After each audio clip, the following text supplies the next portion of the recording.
High, second part right. তো আপনারা যতদূর শুনেছেন আমার মনে হচ্ছে যেন আমি ভূতের গল্প বলছি বাট হ্যাঁ, এটা কিছুটা ওরকমই, কারণ ভূত কি স্পিরিটেরই গল্প বলছি, রাইট। বাট দেন এটা ভূত না, ভবিষ্যতও। ভূত, ভবিষ্যৎ আর কি ছিল, বর্তমান, হ্যাঁ রাইট, ভূত ভবিষ্যৎ বর্তমান তিনটেই এটা। সো রাইট, এবার তারপরে যখন আমি শুনি এই কথাটা যে ও তো তোমার উপরে চিট করছে, আমি প্রুভ করে দেবো, তুমি জাস্ট ওকে বলবে না, আমি আমি তোমাকে হাতে না হাতে ধরিয়ে দেবো। তখন আমি চুপ, আমি তখন অ্যাকচুয়ালি স্পিরিট আমাকে খুব ভালোভাবে কনভিন্স করে সে সময় যে তুমি বলবে না, বলবে না, তাহলেই কিন্তু এটা খুব ইজিলি পেয়ে যাবে, আর নইলে আমার প্রুফ করতে একটু ডিফিকাল্টি হবে, আর কিছু না, প্রুফ তো আমি তোমায় করেই দেবো। যখন আমি বলেছি তখন আমি বললাম আচ্ছা ঠিক আছে, ঠিক আছে, তাহলে আমি বলবো না, তুমি আমাকে দেখিয়ে দিও। তো তখন যখনই আমার ওর সাথে দেখা হয় বা এই জিনিসটা মাথায় ঢোকার পরে, কারণ এর আগেও আমি বললাম যে আমার ফার্স্ট টুইন এটা বুঝতো যে আমি যা যা শুনতাম বা বলতাম বা যেটা স্বপ্নে দেখতাম ওটা সত্যি হয়েছে। তো এরকম অনেক ইনসিডেন্ট তার আগেই হয়ে গেছে। তো আমার ফার্স্ট টুইনকে আমি এইবার আর কোনো কথা বলিনি যে আমার ইনটিউশন আমাকে বলছে যেরকম, আমি কিছু বলিনি। তারপরে কি হয়, তার আগে অলরেডি একটা লাইক চিটিংয়ের এপিসোড মতন হয় আমার ফার্স্ট টুইনের সাথে। তো সেইখানটা ওটাও আমি ইম্যাজিনই করে, মানে ওটা আমি ইম্যাজিন কি, ওটা আমি এখন ইম্যাজিন বলছি, বাট তখন আমি ভিশনে দেখে নিয়েছিলাম। তো আমার মনে হয়েছিল আমি বুঝতে পারছিলাম না, আমি ভিশনে যা দেখি তা সত্যি হয়ে যায় না, আমি নিজে থেকে কল্পনা করি তারপরে সত্যি হয়েছে, আমি কিছুই বুঝতে পারছিলাম না। ম্যানিফেস্টেশন, ভিজুয়ালাইজেশনে কোনো ওয়ার্ড আমি জানতাম না, এগুলো কিচ্ছু না, আমি জাস্ট সিম্পল অ্যাস্ট্রোলজি প্র্যাকটিস করতাম বাস। ওই তারপরে আমি কখনো ইউটিউবে গিয়ে কোনো সার্চ বা কিচ্ছু, এই ভিডিওস কিচ্ছু দেখতাম না, কোনো অতটা টাইমও আমি অনেস্টলি পেতাম না। আর আমি ওরকম ছিলাম না যে, আমি মুভিজ দেখতে খুব পছন্দ করতাম, যারা আমার ট্যারো রিডিং শুনেছেন তারা হয়তো দেখেছেন আমার এক্সটেন্সিভ নলেজ রয়েছে মুভিজের ওপরে, সেটা বিকজ আমার ওটাই ওয়ার্ল্ড ছিল, মুভিজ, নিজের পড়াশোনা। মুভিজও বলতে ওয়ার্ল্ড সিনেমা, অনেক পুরনো পুরনো মুভিজ, নতুন মুভিজও আমি দেখতাম না, খুব ডিসকানেক্টেড ছিলাম ওয়ার্ল্ডের থেকে। লোকের যেগুলো পছন্দ ছিল আমার এগুলো টিপিক্যালি পছন্দ হতো না। আমার বন্ধুরা খুব অবাক হয়ে যেত যদি ওরা কখনো জানতে পারতো যে আমি একটা কোনো এমন বিষয়ে কথা বলছি যেটা সেই মোমেন্টে হচ্ছে, মানে যে মুভিটা রিলিজ করেছে সেটার ব্যাপারে কথা বলছি, এরকম শুনলে পরে ওরা অবাক হয়ে যেত, কারণ আমি এগুলোর ব্যাপারে কোনো আইডিয়াই ছিল না আমার। আমি জাস্ট নিজের মতন থাকতাম, নিজের লাইক যেই মুভিসগুলো ক্লাসিক বা খুব রেয়ার ভালো মুভিস, এগুলোর ব্যাপারে কথা বলতে পারতাম। তো যাই হোক, এই কথাটা আমি বলছি এই কারণেই, কারণ এই সেম জিনিসটা আমি পরবর্তীকালে গিয়ে দেখি। বাট এনিওয়ে, এখন বলে লাভ নেই, বাট এটা জাস্ট বলে দিলাম যে আমি এরকম দেখতাম যে লোকে খুব অবাক হয়ে যায় যখন আমি কখনো বলি যে আমি এই টাইমে যে এই জিনিসগুলো হচ্ছে বা এখনকার গান আমি এগুলো জানি, লোকে শুনলে এগুলো অবাক হয়ে যেত। বাট এনিওয়ে, তারপরে আম যখন এই জিনিসটা আমাকে স্পিরিট বলে, তো যখনই আমার আমার ফার্স্ট টুইনের সাথে দেখা হয়, আমার এই জিনিসটা মাথায় ঘুরতে থাকে, আর আমার ইনার ভয়েস আমাকে বলতে থাকে ওর মোবাইলে দেখো, পুরো কনস্ট্যান্ট রিপিট করে যেত যে ওর মোবাইলে দেখো, ওর মোবাইলে দেখো, তুমি পেয়ে যাবে। এই জিনিসগুলো হচ্ছে, মানে আমি এই ভিশনটা পেতে স্টার্ট করি যে ওই পার্সনটা আসছে একটা পার্টিকুলার মাসে, ঠিক আছে, যখন আমি দিল্লিতে যাই, দিল্লির ঠিক ওই দিল্লিতে যাওয়ার 15 দিনের মাথায় আমি ওই ভিশন পেতে স্টার্ট করি। কবে হবে সেটা, 2019 মার্চ, না না, আমি মার্চ এপ্রিলেই গেছি বোধহয়, হ্যাঁ হ্যাঁ ওরকম, ওই এপ্রিল, মার্চ এপ্রিলে আমি ভিশন পেতে, এপ্রিলে হয়তো ভিশন পেতে স্টার্ট করি যে এরকম কোনো একটা ছেলে সিঁড়ি থেকে নেমে আসছে, মাঝের মধ্যেই ভিশনটা আমাকে তাড়া করতো আর বলতো he is here, he is here. ওকে দেখলে, ভূত দেখলে লোকে যেরকম ভয় পায়, ওই ভিশনটাকে দেখলে আমি ওরকম ভয় পেয়ে যেতাম, আর বুঝতে পারতাম না কী দেখছি, কেন বা কেনই বা অত ভয় পেয়ে যাই, মানে আতঙ্ক এটা এরকম হয়ে যেত, এরকম হতে স্টার্ট করতো, ঠিক আছে, ভয় পেয়ে যেতাম খুব। তো পরে যেটা হয় যে ওই আমার ফার্স্ট উইনের সাথে দেখা হওয়ার পরেই আমার আমার একটা রাগ কাজ করতো, স্পিরিট আমাকে বলতো যে ওর রাগ কি, একটা অ্যাংজাইটি কাজ করতো যে ও বোধহয় আমার উপরে চিট করছে, আর আমার ইনার ভয়েস আমাকে বলতো যে ওর মোবাইলটা দেখো।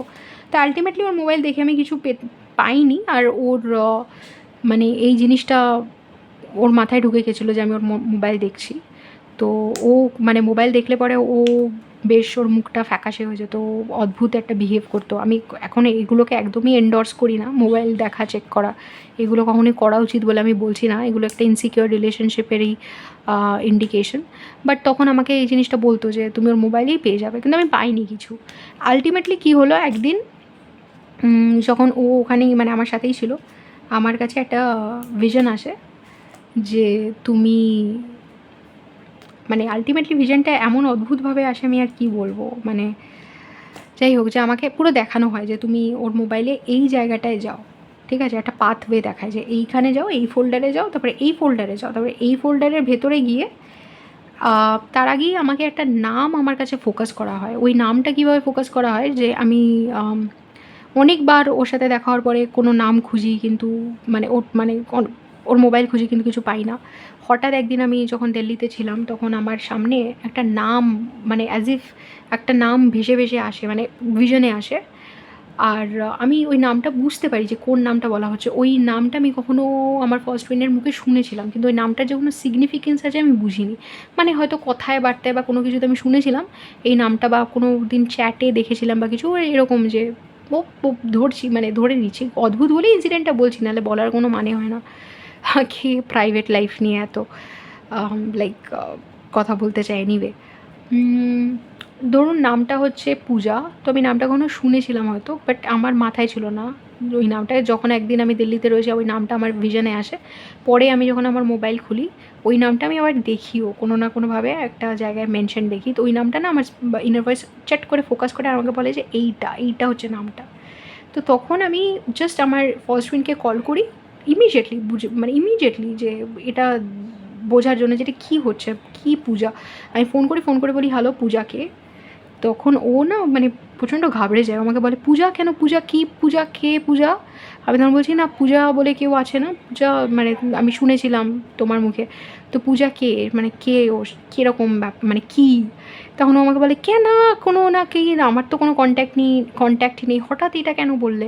তো তখন আমি বললাম, না আমার মনে হলো অ্যান্ড এভরিথিং। তো আমি বুঝলাম যে আমার মানে ইনার ভয়েস আমাকে খুব ক্লিয়ারলি বলে এটাই হলো নামটা। অদ্ভুত। তো তারপরে আমি একদিন যখন আমার ফার্স্ট ফ্রেন্ডের সাথেই রয়েছি, আমাকে একটা পাথওয়ে দেখানো হয় মোবাইলে, যে এই ফোল্ডারে যাও, তারপরে এই ফোল্ডারে যাও, তারপরে এই ফোল্ডারে যাও।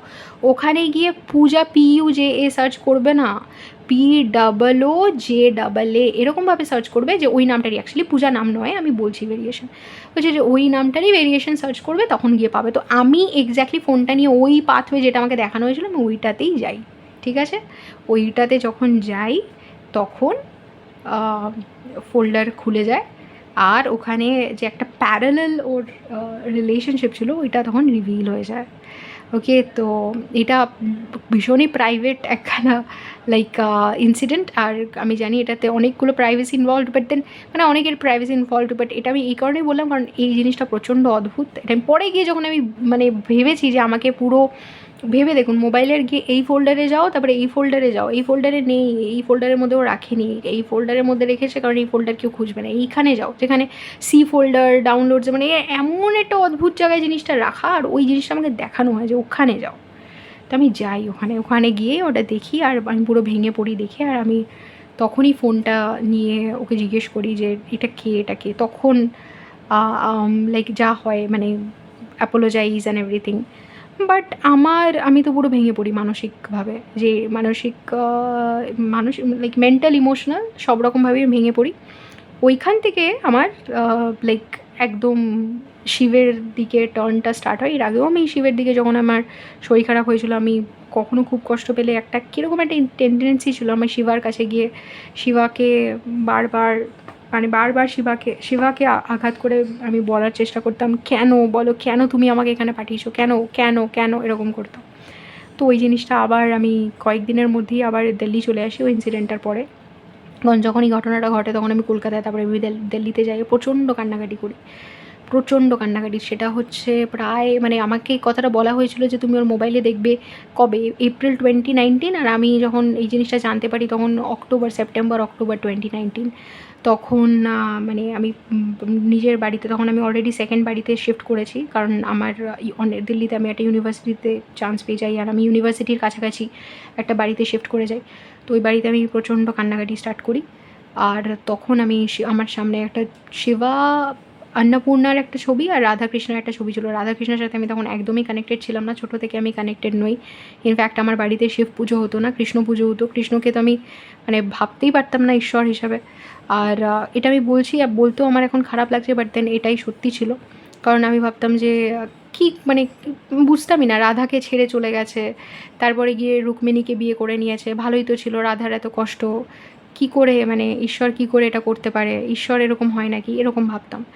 তো এই আন্ডারস্ট্যান্ডিংগুলো যাই হোক, আপনারা হয়তো অনেকে ভাববেন যে আমার বোধহয় ছোটোবেলা থেকে ছিল, না একদমই ছিল না। আমি ছোটোবেলা থেকে লাইফ অন্যরকমভাবে এক্সপিরিয়েন্স করেছি, আমি কিছুই বুঝতাম না মাইথোলজি বা গড, এমনও না যে আমি পুজো দিতে পারতাম, ঠিক আছে। এই সব কিছু আমি পরের দিকে শিখি, পরের দিকে আমাকে শেখানো হয়।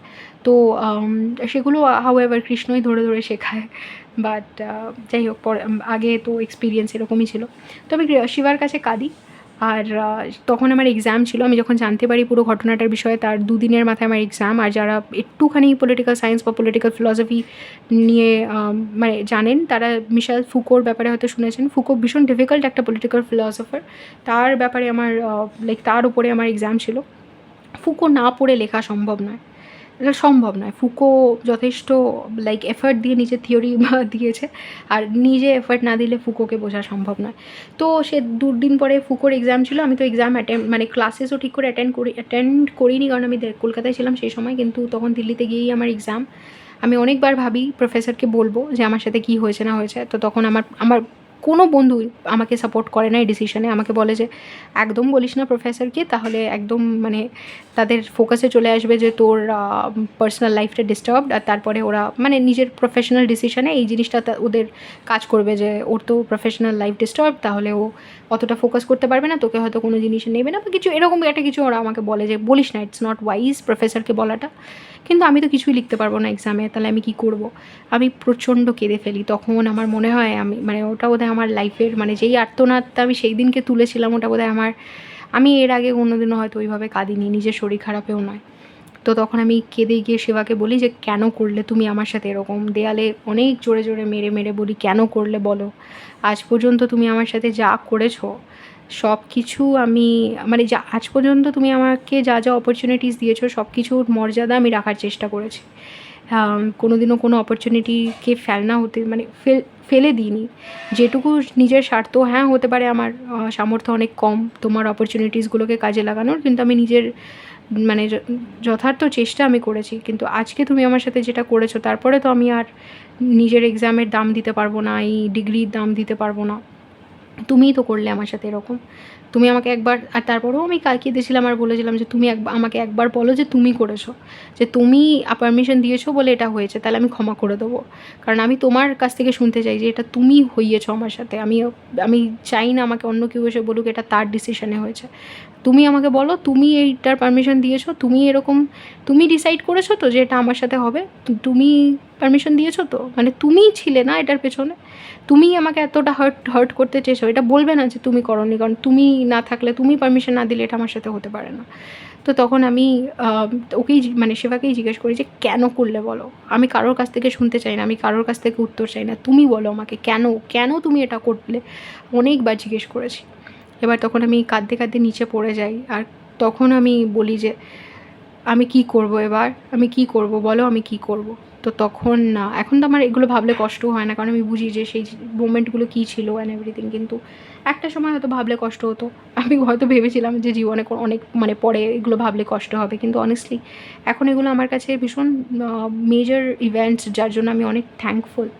তো সেই সময় আমাকে বলে মানে আমার ইনার ভয়েস বলে, আমি বলছিলাম যে আমি কালকে এক্সামে কী লিখবো, তো তখন আমাকে বলে ডোন্ট স্টপ দ্য পেন, পেনটা থামাবে না। তো তখন আমি বলি যে কী বলছো তুমি, কী বলছো তুমি, ডোন্ট স্টপ দ্য পেন এটাই বলছো? তখন আমাকে বলতে থাকে হ্যাঁ। তখন আমি বলি যে কী মানে এটা কী বলছো তুমি, কী বলছো মানে কী করে আমি কী করে পেন আমি কী লিখবো, পেন আমি কিচ্ছু জানি না, আমি কিচ্ছু জানি, আমার মাথায় কিচ্ছু ঢুকছে না। মানে আমি 2 দিন আগে কলকাতায় থাকতে এটা জানতে পেরেছি যে আমার সাথে এরকম করা হয়েছে। তা আমি কী করে, আর সেটা তখন আমার কত বছরের 5 বছরের রিলেশনশিপ, হয়তো 4.5-5 বছরের রিলেশনশিপ, যেখানে মেবি সব কিছু ঠিক ছিল, মেবি আমার বিয়েও হয়ে যেত কয়েকদিন পরে ওখানে, সেরকম সেই মোমেন্টে আমি এটা জানতে পারছি। তখন আমি বলছি কী বলছো তুমি এটা, কেন মানে তুমি বুঝতে পারছো না এটা কি, মানে এটা কি কোনো ইয়ার্কি যে আমি কী লিখবো পেন দিয়ে? তখন আমাকে বললো ডোন্ট স্টপ দ্য পেন, এটা রিপিট করে গেল। আমি বললাম যে তুমি বলছো আমি কালকে গিয়ে জাস্ট পেন দিয়ে লিখতে থাকবো? তখন বলছে হ্যাঁ। আমি বুঝতে পারিনি এটা কে বলছে, আমার জাস্ট মনে হলো ইনার ভয়েস। তখন স্পিরিট গাইড, ডেইটি কিছু আমার বোঝার ক্ষমতা নেই কে বলছে।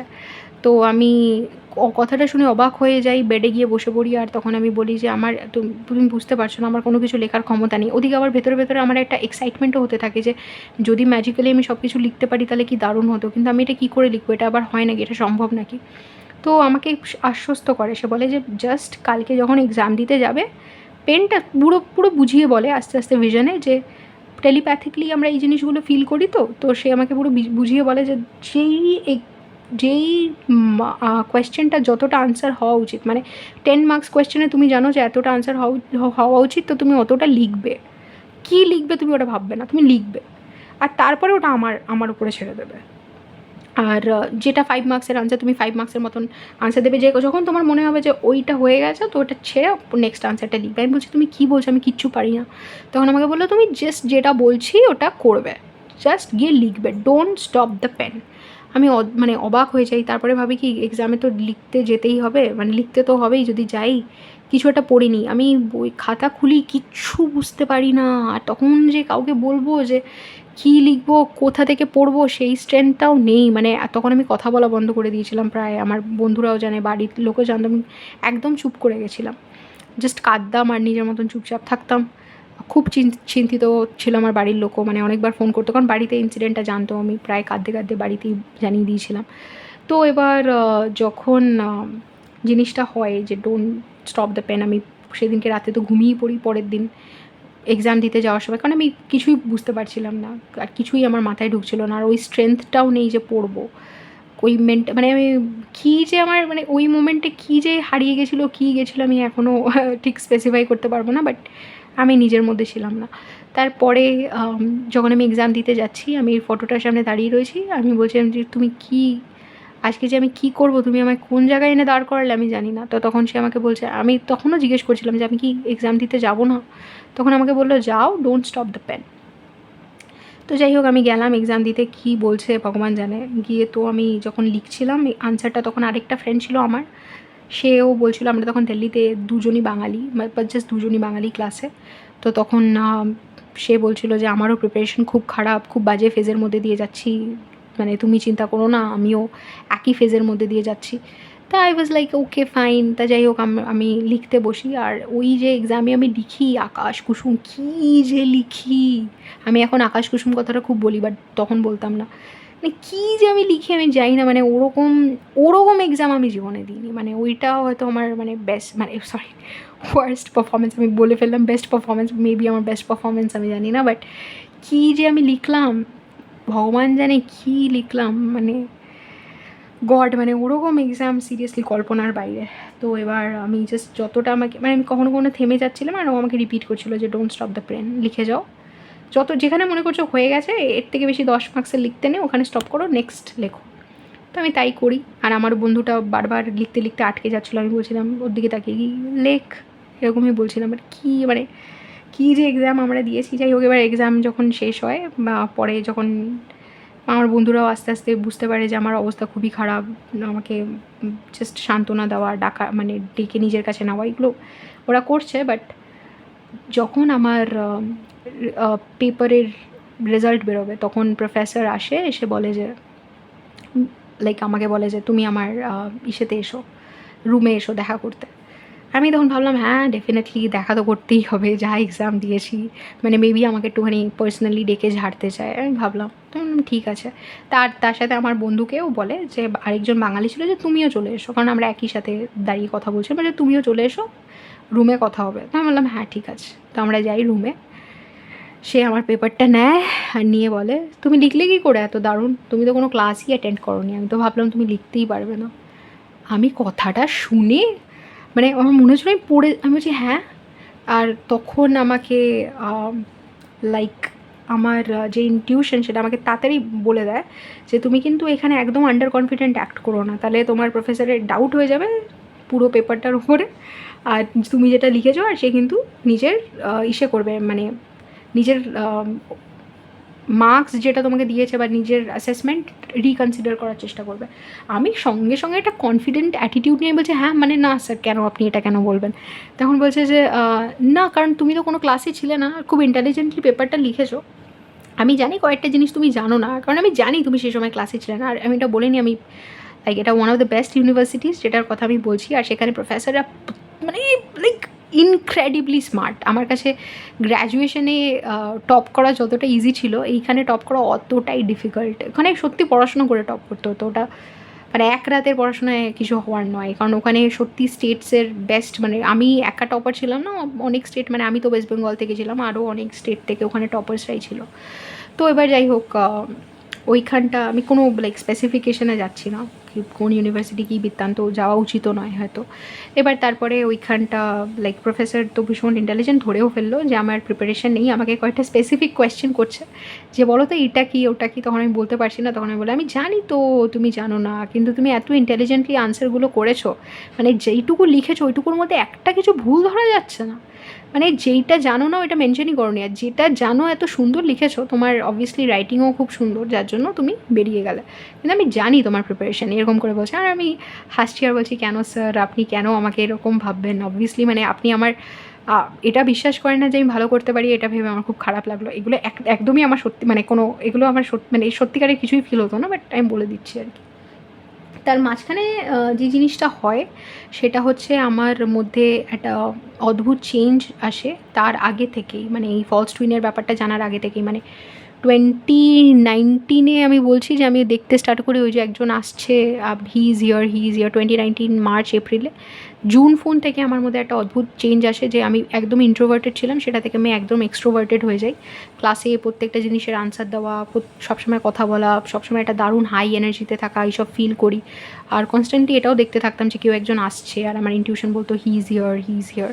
তো এটা চলতে থাকে, কিন্তু অক্টোবরে গিয়ে আলটিমেটলি ফলস টুইনের সাথে আমার ওই এক্সপিরিয়েন্সটা হয়। সেটার পরে মানে সেটার পরে এক্সট্রোভার্জনটা একটু ডাউন হয়ে যায় অবভিয়াসলি, কিন্তু এক্সট্রোভার্টেড এনার্জি আমি তাও ফিল করি। ওইটাই যে আমার বাবল ফেস ছিল, ওইগুলো আমি কিছু বুঝিনি অনেস্টলি, মানে আমার মানে ইনসিডেন্টসগুলো একটু অদ্ভুত ছিল। কিন্তু যেটা আমি এক্সপিরিয়েন্স করছিলাম যে যে ওই ফেমিনিন পোলারিটি থেকে একদম ব্যালেন্সে আসা, বাবল ফেজ এক্সপিরিয়েন্স করা, ইন্ট্রোভার্জন থেকে এক্সট্রোভার্জনে আসা, একটা অদ্ভুত চেঞ্জ অনুভব করা, এই জিনিসগুলো যে অ্যাস্ট্রোলজিক্যালি সম্ভব নয়, আমি যেই দশার মধ্যে দিয়ে যাচ্ছিলাম সেটা আমি জানতাম। তো আমি পুরো চার্ট ঘেটে যে কী এমন আমি মিস করেছি অ্যাস্ট্রোলজিতে যে আমার কী হচ্ছে আমি বুঝতে পারছি না, কারণ আমি অ্যাস্ট্রোলজি খুব ভালো লাইক প্র্যাকটিস করতাম, লাইক নিজের ইসে করে বলছি না, বাট স্টিল অ্যাস্ট্রোলজি ভালোই প্র্যাকটিস করতাম। তো আমি তখন বুঝতেই পারছি না যে কোন চেঞ্জেসগুলো কী করলো।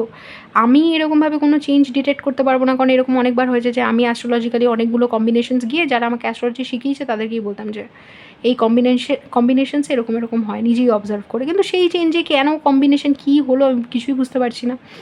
তো সেই সময় আমি ক্লাসে একটু এক্সট্রোভার্টেড হয়েও যাই, যার জন্য আমি স্যারকে এই কথাগুলো বলতে পারি যে কেন স্যার আপনি আমার এবিলিটিতে বিশ্বাস করেন না।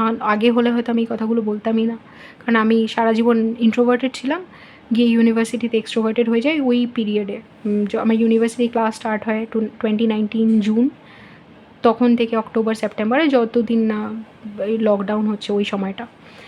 তো যখন আমার স্যার এই কথাটা বলে আর আমার রেজাল্ট এরকমভাবে বলে, আর আমার যে আরেকটা ফ্রেন্ড যাকে ডেকেছিলো আমার সাথে রুমে, সেও অবাক হয়ে যায়। সে বলে তুমি তো বললে তোমার কোনো প্রিপারেশন নেই, তুমি কী করে করলে অ্যান্ড এভরিথিং, তুমি আমাকে মিথ্যা কথা বলেছো। আমি বললাম না না প্লিজ আমাকে বিশ্বাস কর, আমার কোনো প্রিপারেশন নেই। সে যাই হোক একটু রেগে যায় আমার উপরে, সে ভাবে আমি মিথ্যা কথা বলেছি আগের মতনই, মানে আগেও বন্ধুরা ওরকম ভাবতো।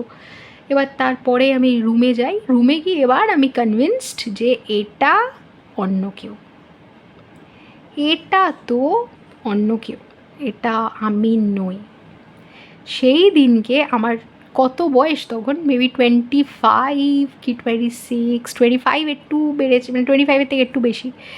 এত বছর পরে আমি গিয়ে জাস্ট আমার রুমে ঢুকেই ব্যাগটা নিচে রাখি, গিয়ে বলি তুমি কে, বলো তুমি কে। আমি জানি যে তুমি এমন কোনো একটা এন্টিটি যেটা আমার বাইরে, কারণ যেটা আমি লিখেছি আর যেটা হয়েছে সেটা আমি করতে পারি না। এই সব কিছু আমার মনের ভুল হতে পারে, বাট এটা আমার মনের ভুল নয়, বলো তুমি কে।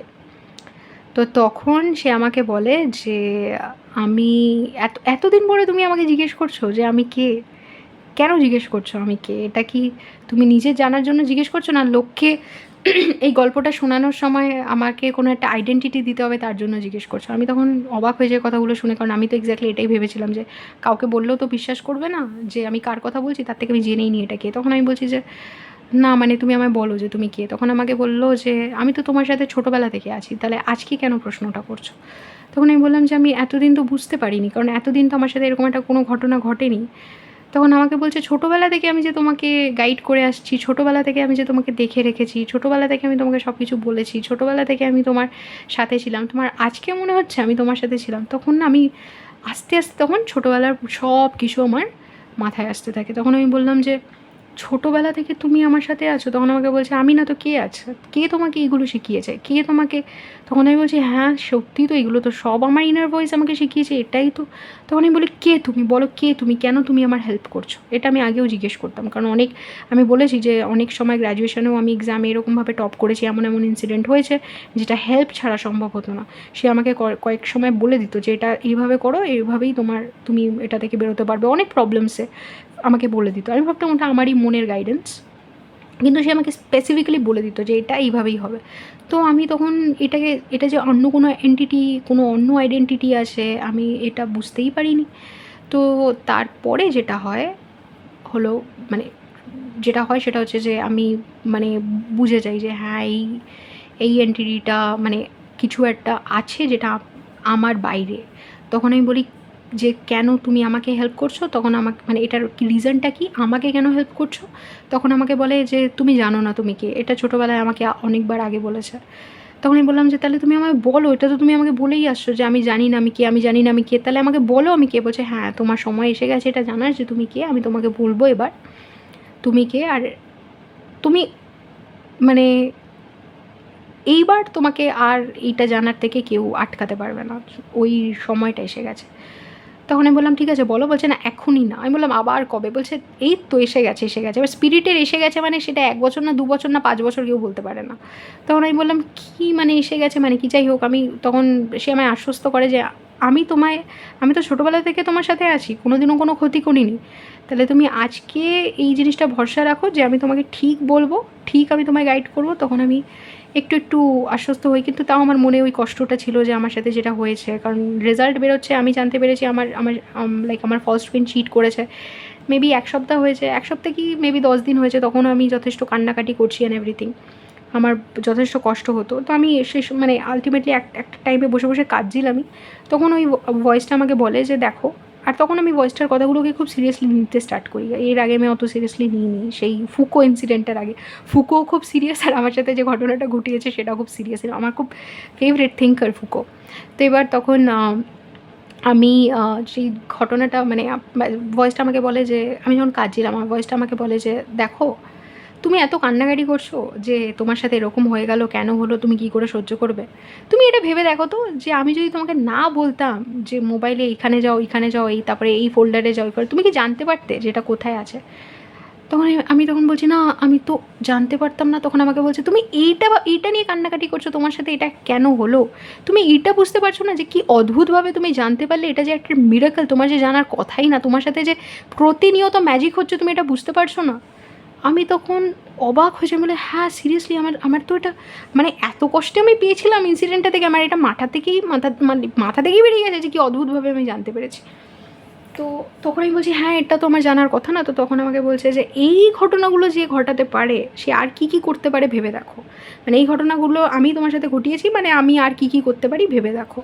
তখন আমি না অবাক হয়ে তার কথা শুনি। তখন আমাকে সে বলে যে তোমার লাইফ আমি চেঞ্জ করে দেবো, এই যে ঘটনাগুলো তোমার সাথে ঘটেছে এটা তোমার এন্ড, মানে এই লাইফের ফেজের এন্ড হবে, তোমার লাইফ এবার পুরো চেঞ্জ হয়ে যাচ্ছে, এরপরে কিন্তু তোমার সাথে আর এই ঘটনাগুলো ঘটবে না, আর এই ছেলেটাও তোমার লাইফে থাকবে না। তখন আমি বলি না আমি ওকে ছাড়তে চাই না এভরিথিং। তখন আমাকে বলে কিন্তু আমি তো তোমাকে বলেছিলাম আমি তোমায় প্রুভ করে দেবো যে ও তোমার জন্য নয়।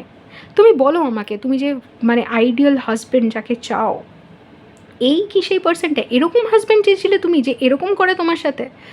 তখন আমি মানে উত্তর দিচ্ছিলাম না। সে আমাকে বলো উত্তর দাও আমাকে। তখন আমি বলি না। বলছে এটার উত্তর যখন না, একে যেতে দাও, আর যে তোমার জন্য আছে তাকে আসতে দাও, ও এসে গেছে। তখন আমি বলছিলাম কি? তখন আমাকে বলছিল এসে গেছে মানে ওই ছেলেটা, হি ইজ হিয়ার, ও ও এসে গেছে। তখন মানে যে ভিশনে আমি যে ছেলেটাকে দেখি যে নেমে আসে সিঁড়ি থেকে, ওর কথা বলছে। তখন আমি বলছি কিন্তু আমার তোকে চাই না, আমি তোকে ভালোবাসি না। তো তখন আমাকে বললো আরে তুমি ওকেই ভালোবাসো, তুমি কি জানো ভালোবাসা? তখন বলছি মানে আমার ভালোবাসা আমি জানি না, তা কে জানে, তো তুমি জানো? মানে আমি বলছি যাকে আমি ভালোবাসি, আমার ইনার ভয়েস বলছে আরে তোর তুমি ওকে ভালোই বাসো না, তুমি জানো না ভালোবাসা কি, এদিকে আসো। আমি বলছি কী মানে কী মানে আমি বলছি আমি ভালোবাসি, তাহলে আমার বাইরে আর কে জানবে যে আমি কাকে ভালোবাসি? তো বলছে তুমি তো ভালোবাসার কিছু জানোই না, এর সাথে তোমার কর্ম ফুরিয়ে গেছে। তখন আমি প্রথম এই কথাটা শুনি, কর্ম ফুরিয়ে গেছে, you have exhausted your Karma. তখন আমি এই কথাগুলো শুনতে স্টার্ট করি। তখন আমি বললাম এটা মানে কি কর্ম ফুরিয়ে গেছে? বলছে দেখো আমরা তখনই একটা পার্সনের সাথে থাকতে পারি যতদিন আমাদের ওই পার্সনের সাথে কর্ম রয়েছে, তার বাইরে আমরা ওই পার্সনটার সাথে থাকতে পারি না। তো তোমার এই পার্সনটার সাথে কর্ম মানে যেটা এক্সপিরিয়েন্স করা ছিল হয়ে গেছে, তোমার যা এক্সপিরিয়েন্স করা ছিল হয়ে গেছে। ও তোমাকে, আর তখন আমি একটা ভিশন দেখতাম যে ও ওই পার্সনটা আমাকে, আমার ফার্স্ট টুইন আমাকে হার্ট করার পরে অ্যাজ ইফ আমাকে কোনো একটা হসপিটালে ভর্তি করা হচ্ছে, যেখানে আমার ফার্স্ট টুইন দৌড়ে দৌড়ে আসছে আমাকে মানে দেখার জন্য যে আমি ঠিক আছি কি না। ও আমাকে হার্ট করেছে ও জানে, কিন্তু ওর মুখের ওপরে দরজাটা বন্ধ করে দেওয়া হচ্ছে। আর তারপরে অন্য ডক্টরসদেরকে না আমার কীরকম একটা এলিয়েন বিংস মনে হতো, ওরা আমার খেয়াল রাখছে, ওরা হসপিটালে ঢুকিয়ে নিয়ে যে ঠিক আছে, যে যেটা হওয়ার ছিল ওর সাথে হয়ে গেছে, এবার ওকে জাগাও, মানে এবার ওকে ঠিক করো, মানে যেই অ্যাক্সিডেন্টটা ওর এক্সপিরিয়েন্স করার ছিল হয়ে গেছে, এবার ওকে জাগাও। আর আমার সোল পুরো পড়ে গেছিলো, মানে মানে প্রায় আইসিইউতে ছিল। এই ভিশনটা আমি এই জন্য মেনশন করলাম কারণ এটা আমার যখন আমার সোল সিস্টারের সাথে দেখা হয়, আমার সোল ফ্যামিলি যে, সেও সিমিলার সর্ট অফ এক্সপিরিয়েন্স আমাকে বলে। আর ওর আর আমারও মধ্যে অনেক সিমিলারিটি থাকে, আমাদের অ্যাওয়েকেনিংয়ের পদ্ধতি অ্যান্ড এভরিথিং অনেক সিমিলারিটি থাকে, আর এই ভিশনটাও আমাকে বলে। তো আমার সাথেও এটা হয়েছিল, যেন মনে হচ্ছিলো যে আমাকে এবার টেনে নেওয়া হয়েছে অন্য জায়গায়, একটা আইসিইউর মধ্যে, স্পিরিচুয়াল আইসিইউ বলা যেতে পারে, কারণ ওখানে হিউম্যান ডক্টরস না, কীরকম একটা হাইয়ার বিংস বা এলিয়েন বিংসরা ডক্টর ছিল, আর ওরা আমার দেখাশোনা করছিল। ওরা আমাকে বলছিল যে ঠিক আছো তুমি, হয়ে গেছে যেটা হওয়ার হয়ে গেছে, এবার আমরা যেভাবে বলছি ওইভাবে করো। তো তখন অ্যাগেন এটা অবতার মুভি যদি দেখেন তাহলে এটা রিলেট করতে পারবেন, মানে অনেকটা রিলেট করতে পারবেন। এর বাইরে আমি আর কিছু বলবো না, কারণ এটা অনেকের জন্য খুব কনফিউজিং হবে যারা এক্সপিরিয়েন্স করেনি। তো এবার সেখানে আমি ওই এন্টিটিটা আমাকে, এন্টিটি কি আমার স্পিরিট গাইড আমাকে বলে যে তুমি তো মানে কর্ম ফুরিয়ে গেছে তোমার ফলস টুইনের সাথে, এবার যদি তুমি ওকে, আর আমার ফলস টুইন সবসময় আমার কাছ থেকে ক্ষমা চাইছিল ওই ইনসিডেন্টটার জন্য, যে একবার অ্যাকসেপ্ট করে নাও, আমি আর এরকম করবো না। তো তখন আমার ইনটিউশনে আমায় ক্লিয়ারলি বলে যে যদি তুমি ওকে অ্যাকসেপ্ট করে নাও, দেখো কর্ম তো তোমার ফুরিয়ে গেছে, কর্মের বাইরে কেউ থাকতে পারে না, কর্ম তো মানে যখন ফুরিয়ে গেছে তোমাকে তো মানে তোমার কাছ থেকে তো একে কেড়ে নেওয়া হবেই। এবার তোমার উপরে যে তুমি এটা বুঝে সরে আসতে পারবে যে তোমার কর্ম ফুরিয়ে গেছে বলে সরে আসছো এটা জেনে, নাকি তুমি একটা ধাক্কার জন্য ওয়েট করবে। ম্যাক্সিমাম লোকে ধাক্কার জন্য ওয়েট করে, মানে তাদের যখন কারোর সাথে কর্ম ফুরিয়ে আসে তারা এটা রিয়েলাইজ করতে পারে না, যেটা স্পিরিচুয়াল বিংসরা পারে, আর তারা ওখান থেকে সরে আসে। তো তারা কি করে, যেই মানে সময়ের বিয়ন্ডে গিয়েও একটা রিলেশনশিপে থাকে, আর তারপরে ওদের ঝগড়া হয়, ঝামেলা হয়, কোনো একটা অশান্তি হয়, তারপরে আর দেখা হয় না, মানে আর কেউ কারোর মুখ দেখে না, ওরকমভাবে তারা আলাদা হয়।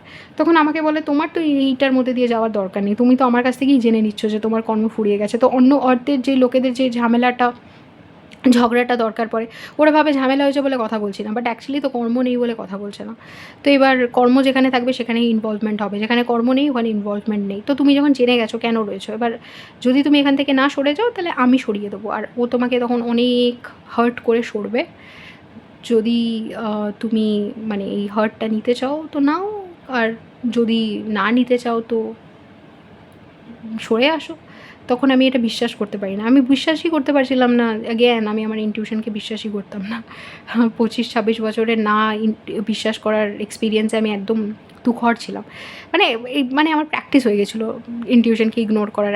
আমি জানি আপনারা ভাবেন যে আমি ইনটিউশনকে ইগনোর কী করে করতে পারি।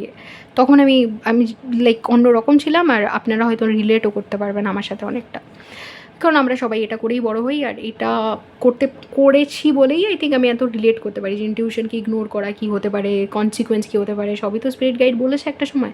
তো যাই হোক, এবার তারপরে আমাকে যখন বলে যে এই পার্সনটা কিন্তু তোমাকে এত হার্ট করবে যদি তুমি এখান থেকে না সরে দাঁড়াও, বা এমনভাবে আমি ওর মনটা ঘোরাবো যে তখন তুমি নিতে পারবে না। বাট তুমি এটা জেনে নাও যে ও ইচ্ছা করে এই জিনিসগুলো করছে না, জাস্ট কর্ম ফুরিয়ে গেছে বলে নয় তুমি সরে যাও, নাহলে ও সরে যাবে, এরকম একটা ব্যাপার।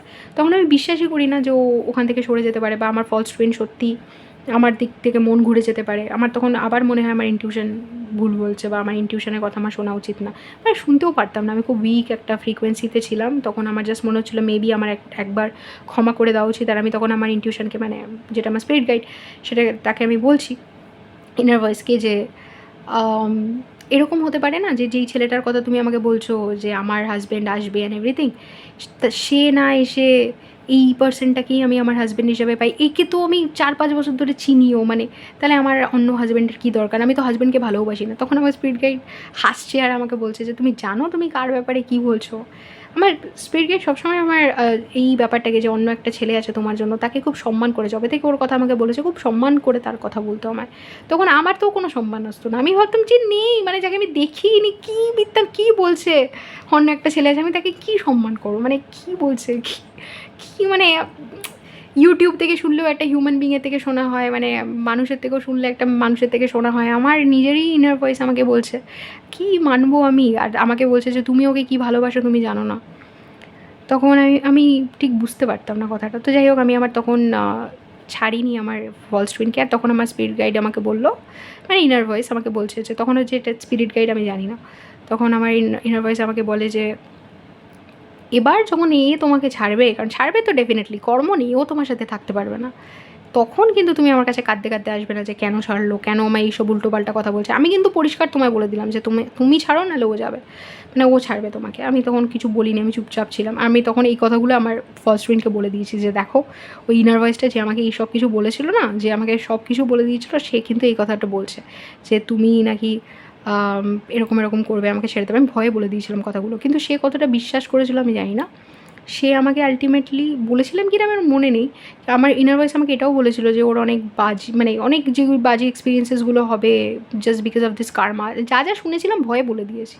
তো ও কথা মানে কতটা আমার ফার্স্ট টুইন এই কথাগুলো বিশ্বাস করেছিল, বা কতটা মনে করছিল যে আমি ওকে ম্যানিপুলেট করার চেষ্টা করছি, ভয়ে দেখানোর চেষ্টা করছি যে আমাকে ছেড়ে দিলে ওর কিছু খারাপ হয়ে যাবে, আমি জানি না। কারণ আমার স্পিরিট গাইড আমাকে এটাই বলেছিল যে ও যাই তুমি বলো না কেন, হাসতো আমার স্পিরিট গাইড যখনই আমি এগুলো করতাম। আমার স্পিরিট গাইড মানে লিটারালি হা হা করে হাসতো। আমার স্পিরিট গাইড আমাকে বলতো যে গড, তুমি ভাবো এইভাবে তুমি ডেস্টিনিকে অ্যাভয়েড করতে পারবে? হ্যাঁ, আর তোমার এখনও তুমি বুঝতে পারছো না যে তুমি কী এক্সপিরিয়েন্স করছো। আমি তখন না খুব মানে অবাক হয়ে শুনতাম। আমার স্পিরিট গাইড এই এক্সপিরিয়েন্সেসগুলো হতেও দিত, অনেক ভালোবাসতো, মানে এখনও ভালোবাসে স্পিরিট গাইড আমায়, অনেক ভালোবেসে আমায় বোঝাতো এরকমভাবে যে অ্যাজ ইফ আমি একটা বাচ্চা, যে তুমি বুঝতেও পারছো না কী হচ্ছে। হ্যাঁ, এরকম করে। আমি ভুল করলেও কিছু বলতো না। তখন আমি জিজ্ঞেস করতাম যে তুমি রাগ করো না আমার ওপরে, আমি তোমার কথা শুনি না?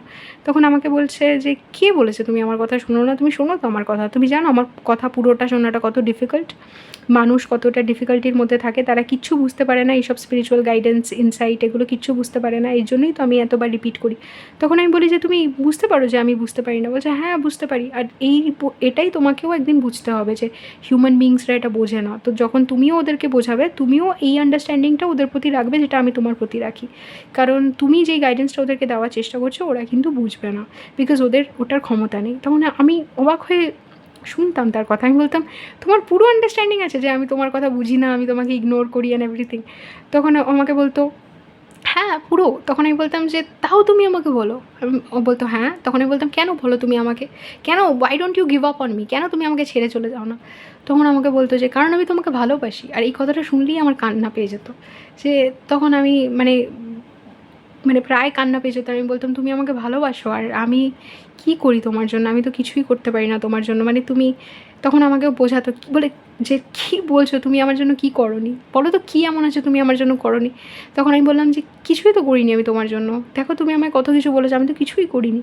তো তখন আমাকে দেখাতো যে কতগুলো জায়গায় আমি এমনভাবে এক্সিস্ট করেছি, এমনভাবে লড়েছি, এমনভাবে দাঁড়িয়েছি যেখানে সবাই দাঁড়াতে পারে না, যেখান থেকে অনেকেই কুইট করে যায়।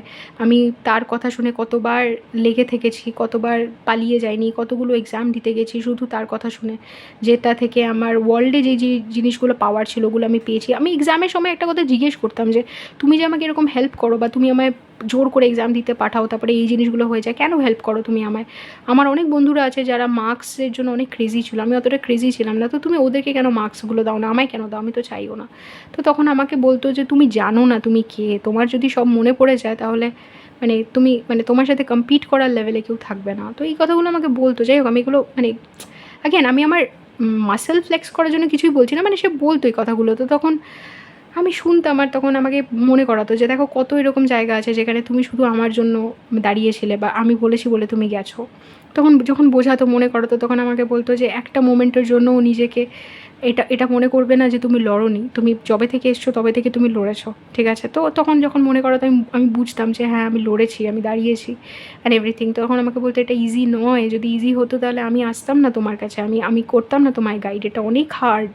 তখন আমি বুঝলাম, আমাকে বোঝাতো হিউম্যান লাইফ কত হার্ড, আর লাইফে মানে এই প্ল্যানেটে লাইফ কত হার্ড।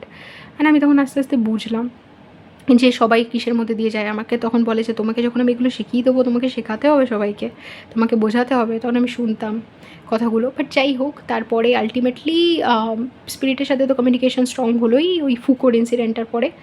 আর আমার ফলস টুইন মোটামুটি যখন, এটা কবে হচ্ছে 2019 অক্টোবরে আমি এগুলো জানতে পারি যে সে চিট করে অ্যান্ড এভরিথিং। প্রতিনিয়ত আমার ইনটিউশন আসে যে হি ইজ হিয়ার বলে একটা ছেলেকে দেখতে থাকি। আর সেইখানেই আমি জিজ্ঞেস করতাম যে কে এই ছেলেটা, কে, যে তুমি বলো হি ইজ হিয়ার কে? তখন আমাকে বলতো ওই যে তুমি যার জন্য তপস্যা করেছো সে। তখন আমি বললাম তপস্যা? আমি কার জন্য তপস্যা করেছি? আমি তো কোনো তপস্যা করিনি। তখন আমাকে বলতো তুমি তপস্যা করোনি? আমি বলছি না, আমি কি তপস্যা, আমি তপস্যা কী, আমি তো কোনো দিনও পুজোই করিনি। তখন আমাকে বলতো যে তোমার কি মনে হয় তপস্যা মানে কি, যেটা ওই যে লোকে বাবু হয়ে বসে, মানে ওই পদ্মাসনে বসে মন্ত্র করে, মন্ত্র জাপ করে, ওটা তপস্যা? আমি বললাম হ্যাঁ। তখন বলছে আরে আর জন্ম জন্মান্তরে মানুষ যে একটা কিছু পাওয়ার জন্য চেষ্টা করে যায়, মানে লাইফ টাইম পর লাইফ টাইম জন্মে যায় জাস্ট একটা পার্সনকে পাওয়ার জন্য, সেটা তপস্যা নয়? আমি না তখন তপস্যার যে এরকম একটা ডেফিনিশন থাকতে পারে আমি সেটাই জানি না। আমার এখনও মনে আছে কোন জায়গায় দাঁড়িয়ে আমি কথাটা শুনেছি দিল্লিতে। আমি বলছি এটা তপস্যা? তখন বলছে যে জন্মের পর জন্ম তো তুমি কাটিয়ে গেছো ওকে খুঁজে খুঁজে। এই যে প্রথমেই যে তুমি এসে মনে করতে, এটা হয়তো আগের ভিডিওতে আমি বলেছি, আপনারা শুনেছেন, আমি মনে করতাম যত রিলেশনশিপ হবে অত বেটার। তো বলছে এই যে তোমার একটা জিনিস ছিল যে যত বেশি রিলেশনশিপ হবে অত better, the more the merrier, কারণ ভালোবাসা যত পাবো অতটা মানে অতই ভালো। এই অ্যাটিটিউডগুলো কোথা থেকে এসছে, কোন লাইফ টাইম থেকে ক্যারি করছো? সেই লাইফ টাইমগুলোকে মনে করো, মনে করো তুমি কীভাবে খুঁজেছো তন্ন তন্ন করে ওই মানুষটাকে যে তোমাকে পূর্ণ করবে। তাকে না পেয়ে যাকেই তুমি পেয়েছো তুমি বলেছো ধ্যাত হচ্ছে না, ধ্যাত হচ্ছে না, ধ্যাত না না না না না না, যাদেরকে করেছো কোন হ্যাঁটা পাওয়ার জন্য? কে সে? তখন আমি বলতাম কে সে? তখন আমাকে বলতো যে মনে করো মনে করো, সবই যদি আমি বলে দিই। তখন আমি বুঝতে পারতাম না, এর মধ্যে কী বলছো তুমি? তখন মানে আমি জন্ম জন্মান্তরের জন্য, মানে জন্ম জন্মান্তর ধরে যার জন্য তপস্যা করেছি সে আসবে আমার জন্য? তখন বলতো হ্যাঁ। বলতাম এখন কেন আসবে? সে এখন এতদিন আসেনি যখন, এখন কেন আসবে? এতদিন তো আমি এত কষ্ট করেছি, এত লাইফ টাইম ধরে, এখন কেন? বলছে এর আগে সে আসতে পারতো না, তার সময় হয়নি, সময়ের আগে কেউ আসতে পারে না। তখন আমি বললাম দৌড়, আমার চাই না তাকে, আমার তো চাই না, মানে আমি তো ভালো আছি, তাহলে আমার কেন, আমার কোনো ছেলে কি দরকার নেই। তখন আমাকে বলতে এটা হয় না, তুমি তপস্যা করেছো এই লাইফ টাইমে পাওয়ার জন্য আর এখনই তুমি পাবে। আমি ভাবতাম কী এমন লাইফ টাইম, কী এমন করেছি আমি, কী যে মানে আমি শুনি আর অন্যজনকে তুমি বলো না, মানে আমি তো খুব স্পেশাল কাইন্ড অফ পাগল, আমি তো জানি। বাট এই পাগলামির যে কোনো এন্ড নেই, এটা যে কোথায় নিয়ে যাবে আমাকে ভগবান জানে, এরকম বলতাম।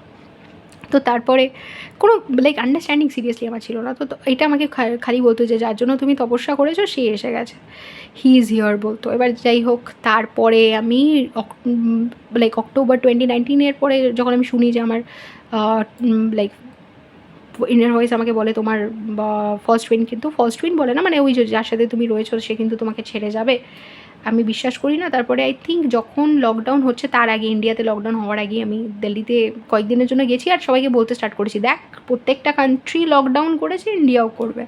কেউ তখন আমার কথা বিশ্বাস করেনি, কিন্তু আলটিমেটলি আমি টিকিট ফিকিট দেখতে স্টার্ট করেছি যে আমি তো বাড়ি যাচ্ছি, কারণ লকডাউন ছাড়া তো তখন কোনো সিচুয়েশান নেই। আমি বুঝে গেছি, আর এগেন অ্যাসেসমেন্টের এই লাইক পলিটিক্যাল অ্যাসেসমেন্ট আমি একটু বেটার ভালোই করতাম।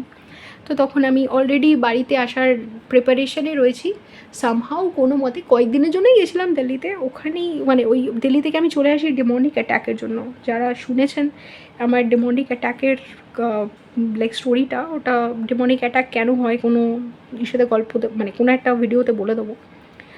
ডিমনিক অ্যাট্যাকের কেসটা আমার এরকমই হয়েছিল। আমি দিল্লিতে যখন সেকেন্ড বাড়িটায় রয়েছি, একা রয়েছি, তখন একটা স্বপ্ন দেখি আমি যে আমার মানে চোখ লেগে যায় আমার, আর আমি একটা স্বপ্ন দেখি যে আমার গলাটা কেউ একটা মানে বেডের হেড স্ট্যান্ডে একদম চেপে ধরেছে। আমি খুব ভয় পেয়ে যাই আর ঘুম থেকে উঠে যাই। সেটা দুপুরের টাইমই ছিল। ঘুম থেকে উঠে আমি তখন আবার মোবাইল দেখতে স্টার্ট করি। আমি ভেবেছি এমনি আমার মনের ভুল। তারপরে এটা ওই ইসেতে হয় মানে ডিসেম্বর 2019 নাগাদ, না ডিসেম্বর না জানুয়ারি না ফেব্রুয়ারি হবে, ফেব্রুয়ারি মেবি, না জানুয়ারি ওরকমই কিছু, ডিসেম্বর জানুয়ারি ওরকমই। কারণ তারপরেই তো আমি বাড়ি চলে আসি আর অনেক দিন থাকি, আর তারপরে লকডাউনের টাইমে যাই, মানে লকডাউন হবে তার আগে। তো এবার ওই সময় যখন আমার গলাটা এরকম চেপে ধরে, আমি ভাবি যে ওটা একটা ইনটিউটিভ, মানে সরি ইনটিউটিভ বলছি, ওটা মেবি আমার কোনো একটা মনের ভুল। জাস্ট আমার মোবাইলটা দেখতে স্টার্ট করি, আবার চোখ লেগে যায়। যেই এবার আমার চোখ লাগে, রাইট, সো সেকেন্ড টাইম যখন আমার চোখ লেগে যায়, আমি দেখি যে এরকম আগেন ওরকম ওই স্বপ্নটাই সেম আসে, আর তখন ওই আওয়াজটা, ওই মুখটা পুরো আমাকে এসে চেপে ধরে আমার লাইক হেড স্ট্যান্ডে পুরো লাগিয়ে দিয়ে, মানে আমার মাথা গিয়ে হেড স্ট্যান্ডে লেগে যায়। আর তখন যে এক্সপিরিয়েন্সটা হয় ওটা একদম আমাকে বুঝিয়ে দেয় যে ওটা খুব রিয়েল এক্সপিরিয়েন্স। কারণ আমি যেই চোখ খুলেছি, আমি পুরো ফিল করতে পেরেছি যে আমার কানে তার আওয়াজ, মুখের সামনে মুখ, একদম আমার মাথা গিয়ে হেড স্ট্যান্ডে গিয়ে বাড়ি খেয়েছে, ওই সব কিছু আমি ফিল করেছি। তখন আর ওটা ডিনাই করার কোনো জায়গা নেই। বেশ ভয়ে আমি পেয়ে যাই। তখন আমি জানতাম না যে কেন এরকম অ্যাট্যাক হয় প্রথমের দিকে, এগুলো আমি পরে জানতে পেরেছি। স্পিরিটটা তখন বলেনি, পরে বলেছে, অনেকভাবে জানতে পেরেছি। আর এগুলো পরে ডিসকাস করবো ভিডিওসে। তো অনেকের সাথেই হয়তো আপনাদের হয়েছে, অ্যাওয়েকেনিংয়ের টাইমে এটা হয়। তো এবার যাই হোক, আমি তো ভয় পেয়ে গিয়ে আমার বন্ধুকে কল করে, তখন আমি একটু বাইরে থাকতাম আমার ইউনিভার্সিটি থেকে, একদম কল করে, আমি ওয়াশরুম পর্যন্ত ইউজ করতে পারছি না, চোখ একদম মানে চোখ বন্ধ করতে পারছি না, চোখ বন্ধ করে আমি ফেলতেই পারছি না, এমন ভয় পেয়ে গেছি। সে আসে, তারপরে আমি ওখান থেকে মানে বেড ফেড একদম গুছিয়ে, মানে বেড কি নিজের লাগেজ প্যাক করে ওখান থেকে ওই যে বেরোই, আমার বাড়িতে এমার্জেন্সি একটা লাইক ট্রেন টিকিট বুক করে আমি ওখান থেকে চলে আসি, বাড়িতে এসে থাকি। কারণ সব মন্ত্র, যা মন্ত্র আমি জানতাম, গায়ত্রী মন্ত্র, মহামৃত্যুঞ্জয় মন্ত্র, হনুমান চালিসা, সব ভুলে গেছি আমি ওই মোমেন্টে। কোনো কিছু কোনো লাইক তখন আমি ওম নমঃ শিবায়ও বলতাম না, ওগুলো আমি পরে শিখেছি বলা। ওটারও অ্যাক্টিভেশন দিয়েই শিখেছি, বাট দেন ওগুলো আমি বলতাম না, জানতাম না কীভাবে বলতে হয়, মানে কখন বলা উচিত, কীভাবে বলতে হয়, কি এটাই যে ভয় পেলে বলা উচিত, এটা আমি জানতাম না। মানে আমি একদমই স্পিরিচুয়াল ছিলাম না, মানে স্পিরিচুয়াল হয়তো ছিলাম, রিলিজিয়াস ছিলাম না, বা স্পিরিচুয়ালি হয়তো ছিলাম না। যাই হোক, এবার তখন ওখান থেকে আসার পরে আমি যখন বাড়িতে এসে থাকছি, তখনই আস্তে আস্তে জাস্ট লকডাউন হবে ওই সময় আমার ফলস টুইনের একদম মত ঘুরে যায়। আর সে আমাকে মানে বলে যে সে আমার সাথে থাকতে পারবে না, অনেক উল্টোপাল্টা কথা বলে। এবার যেই উল্টোপাল্টা কথাগুলো বলতে স্টার্ট করে, কারণ আমার স্পিরিট গাইড আমাকে বলেছিল যে যাও বলবে তুমি কানে শুনতে পারবে না, মানে এত উল্টোপাল্টা বলবে, সেই ব্যবস্থা আমি করব। কারণ যখন যাবে মানে পুরো পার্মানেন্ট, কারণ তুমি তো সরে গেলে না, এবার যখন ও যাবে একদম পার্মানেন্টলি এই কথাগুলো বলে যাবে, যাতে ও ফেরত আসার কোনো জায়গা না থাকে, ওইটা আমি করে দেবো, কারণ কর্ম তো ফুরিয়ে গেছে। তো এই যে এক্স্যাক্টলি যেরকম আমার স্পিরিট গাইড বলেছিলো ওরকমই হতে স্টার্ট করলো। আর তখন যখন এই জিনিসগুলো হচ্ছিলো তখন আর স্পিরিট গাইড আমি বলেই দিয়েছিলো যে তুমি আমাকে বলতে আসবে না। আর পরে তো অবভিয়াসলি আমি আর স্পিরিট গাইডকে কী বলবো, আমার স্পিরিট গাইড যখন ও মানে আমার ফার্স্ট টুইন এই কথাগুলো বলছে, আমি ভিশনে দেখলাম আমার স্পিরিট গাইড বসে বসে আঙ্গুর খাচ্ছে, মানে অ্যাজ ইফ হ্যাঁ নাও বলেছিলাম আমি, এবার শোনো। আমি না মানে আমার ফার্স্ট টুইনের কথাতে আর হার্ট হলাম না, আমি অবাক হয়ে গেলাম, কারণ এগুলো তো সব আমি জানতাম। মানে তখন আমি অবাক হব না কি, মানে আমার স্পিরিট গাইড তো বলেই দিয়েছিলো যে কয়েকদিনের মধ্যেই হবে, আর সেটাও হয়ে গেল। ব্যাস, এবার যেই এটা হলো, তখন আমি আস্তে আস্তে আমার লাইক পুরো ক্লোজড হয়ে গেলাম, মানে যে এটা কি হচ্ছে আমি তো কিছুই বুঝতে পারছি না। আমি আর ওপেন আপ করবো না কোনো দিনও ভালোবাসার জন্য, তাহলেই এতটা হার্ট হয়ে যাব। তখন আমার স্পিরিট গাইড আমাকে বললো না হয়ে গেছে, ঠিক আছে চলো, এই ছেলেটা বেরিয়ে গেছে, এবার যেই ছেলেটার কথা আমি বলছিলাম তার কথা বলা যাক। আমি বলছি মানে আমার খুব অদ্ভুত লাগলো ব্যাপারটা। আমি তখন বললাম যে কী মানে তুমি আমাকে কী মনে করছো, মানে তুমি আমাকে কী মনে করছো, মানে একটা রিলেশনশিপ গেল, তুমি এবার অন্য একটা ছেলের কথা বলা যাক, মানে কি, মানে মানে তুমি কী মনে করো আমাকে। তখন আমাকে বললো না না মানে তুমি বুঝতে পারছো না বিদিশা, তোমার রিলেশনশিপ মানে একদম ও এসে গেছে, মানে তুমি আর কিছু করতে পারবে, মানে দ্য পার্সন ইজ হিয়ার, তোমাকে ফেস করতে হবে। আমি বললাম কে? তখন আমাকে বললো ওই পার্সনটা যার কথা আমি বলছি, দ্য পার্সন যার জন্য তুমি তপস্যা করেছো। আমি তখন বলছি আরে আমি তো ফার্স্ট অফ অল কারোর জন্য তপস্যা করিনি, কোনো তপস্যার কোনো মেমোরি আমার নেই, ঠিক আছে? তারপরে যদি তোমার মানে মনেও হয় আমি কারোর জন্য তপস্যা করেছি, প্লিজ কনসিডার ইট ক্যান্সেলড। আমার তপস্যা আমি ফেরত নিয়ে নিলাম, আমার কাউকে দরকার নেই, আমার কাউকে দরকারই নেই। তখন আমার ইনটিউশন আমাকে বলতে আরে এভাবে হয় না, এভাবে ক্যান্সেল হয় না। আমি তখন বললাম না আমি যখন চাই না মানে কি, মানে আমি চাই না তুমি আমাকে জোর করে কোনো একটা এক্সপিরিয়েন্স দেবে নাকি? তখন বলছে না জোর তো করা যাবে না, মানে তোমারই আলটিমেটলি তোমার ওপরে, বাট দেন আমি জানি যে তোমাকে এটা ফেস করতেই হবে, বাট দেন আমি ফেস করতে চাইনি। আমি তখন বললাম এক কাজ করো, আমার তো পুরো ওয়ার্ল্ডের ওপরে ইন্টারেস্ট চলে গেছে, এমন না যে এমনি মানে আমার সাথে যা যা ঘটলো কোনো রিলেশনশিপ মানে আমার ফলস টুইন চলে গেছে বলে আমার ওয়ার্ল্ডের ওপরে ইন্টারেস্ট গেছে তা নয়, ওয়ার্ল্ডের ওপরে আমার ইন্টারেস্ট অনেক দিন আগেই চলে গেছিলো, এবার পার্মানেন্টলি গেছে, এবার আমি যাচ্ছি, এবার আমি আর এখানে থাকবো না, ঠিক আছে? হয়ে গেছে আমার, এবার আমি গেলাম এখান থেকে। তখন আমার স্পিরিট গাইড আমাকে অনেক থামানোর চেষ্টা করেছে, বলছে শোনো আমার কথা, শোনো আমার কথা। তখন আমি বলছিলাম যে না আমি কারোর কথা শুনতে চাই না, হয়ে গেছে আমার যা এক্সপিরিয়েন্স করার অনেক দিন শুনলাম, তোমার এইটা হবে ওইটা হবে এই সেই অনেক অনেক কিছু শুনে নিয়েছি, এবার আমি গেলাম, আমার এগুলোতে কোনো ইন্টারেস্ট নেই, অনেক দিন খেলেছি এই খেলনাবাটির খেল, আর আমার মানে মানুষরা যেই জিনিসে ইন্টারেস্টেড হয় এমনিতেই আমি ইন্টারেস্টেড নই। কী দেবে তুমি আমায়, ফেম, টাকা পয়সা, সাকসেস, কী? আমার তো কোনো কিছুতে ইন্টারেস্ট নেই, আমি গেলাম। এগুলো তুমি বলেছো বলে আমি এগুলো করেছি, আমার তো এগুলোতে আগাগোড়াই কোনো দিনও মন ছিল না। তখন আমি বলেছি যে আমি কবে থেকে তোমাকে বলছি, ছোটোবেলা থেকে, যে আমাকে এখান থেকে নিয়ে যাও, তুমি শোনোনি, এবার আমি আর তোমাকে নিয়ে যেতে হবে না, আমিই যাচ্ছি এখান থেকে। তো আমার স্পিরিট গাইড অনেকবার আমাকে বলেছিলো শোনো আমার কথা, শোনো শোনো শোনো আমি কী বলছি শোনো। তখন আমি একদম ব্লক করে দিয়েছিলাম ইনটিউশনটাকে, তখনও স্পিরিট গাইড বলে আমি জানতাম না, আমি তখন জানি ইনার ভয়েস, তার একটা কোনো এন্টিটির মানে সে কোনো একটা এন্টিটি যে মানে যার কিছু কিছু পাওয়ার রয়েছে, সে আমারই বাইরে অপারেট করে, কিছু একটা দেখার ক্ষমতা আছে, যা যা বলে কোনো কোনো সময় মিলে যায়। এবার তখন যাই হোক, তখন আমাকে অনেকবার বলে যে আমার কথাটা শোনো, একবার শোনো, একবার শোনো, আমি কী বলছি একবার, আমি কিছুতেই শুনতাম না। আমি তখন বলতাম না তুমি আমার জাস্ট ব্রেনের থেকে যাও, মানে তুমি যদি আমার ব্রেনের মধ্যে আসো তাহলে তুমি দেখো আমি এরকম মানে বলতাম যে আমি বাস আমার ব্রেনটাকে উড়িয়ে দেবো। তখন আমাকে সে বললো যে তুমি ব্রেনটাকে উড়িয়ে দেবে মানে কি, মানে তুমি কী ভাবছো যে তুমি চলে গেলে সব শেষ হয়ে যাবে, তুমি আবার নেক্সট জন্মে আসবে, আবার আমি তোমাকে বলতে স্টার্ট করবো। আমি তখন বলছি হ্যাঁ আবার আরেকটা জন্ম, মানে সেই মানে আমাকে আবার, তখন বলছে হ্যাঁ আবার করতে হবে। তখন আমি বলছি না এটা সম্ভব না। তখন আমাকে বলছে যে হ্যাঁ এটাই হবে, তুমি যদি লাইক এটা মানে এই জন্মটা থেকে কুইট করো, তোমাকে আবার আসতে হবে, হয়তো আমি তোমাকে মনে করাবো না যে তোমার নাম কী ছিল অ্যান্ড এভরিথিং, বাট এরকম একটা জন্ম যে তুমি এক্সপিরিয়েন্স করেছো, এখানে যে তুমি কুইট করেছো, এই জিনিসটা তোমাকে মনে করানো হবে, তারপরে আবার তোমাকে চয়েসটা দেওয়া হবে যে তুমি এই জায়গাটা পার করতে চাও কিনা, এই লেভেলটা পার করতে চাও কিনা। যদি তুমি আবার না পার করতে পারো তুমি আবার জন্মাবে, আর ততবার জন্মাতে থাকবে যতবার না তুমি এই লেভেলটা পার করবে। তো এর থেকে বেটার না যে এই জন্মেই পার করে নাও, এই জন্ম থেকেই তুমি জিনিসটা করে বেরিয়ে যাও। তো তখন আমি বললাম যে আচ্ছা তাহলে এই জন্মতে ওটা করা সম্ভব? বললো হ্যাঁ হ্যাঁ করা সম্ভব, মানে এখন তুমি যেই জায়গায় আছো একদম পারফেক্ট, তুমি একদম নিজের সব কাজ করে বেরিয়ে যেতে পারবে। তখন আমি বললাম ওকে, তার মানে হচ্ছে যে আমি যদি এই লাইফ টাইমে তুমি যা যা বলছো সব করি, তার মানে আমার আর জন্ম হবে না? তখন বলছে না আর জন্ম হবে না।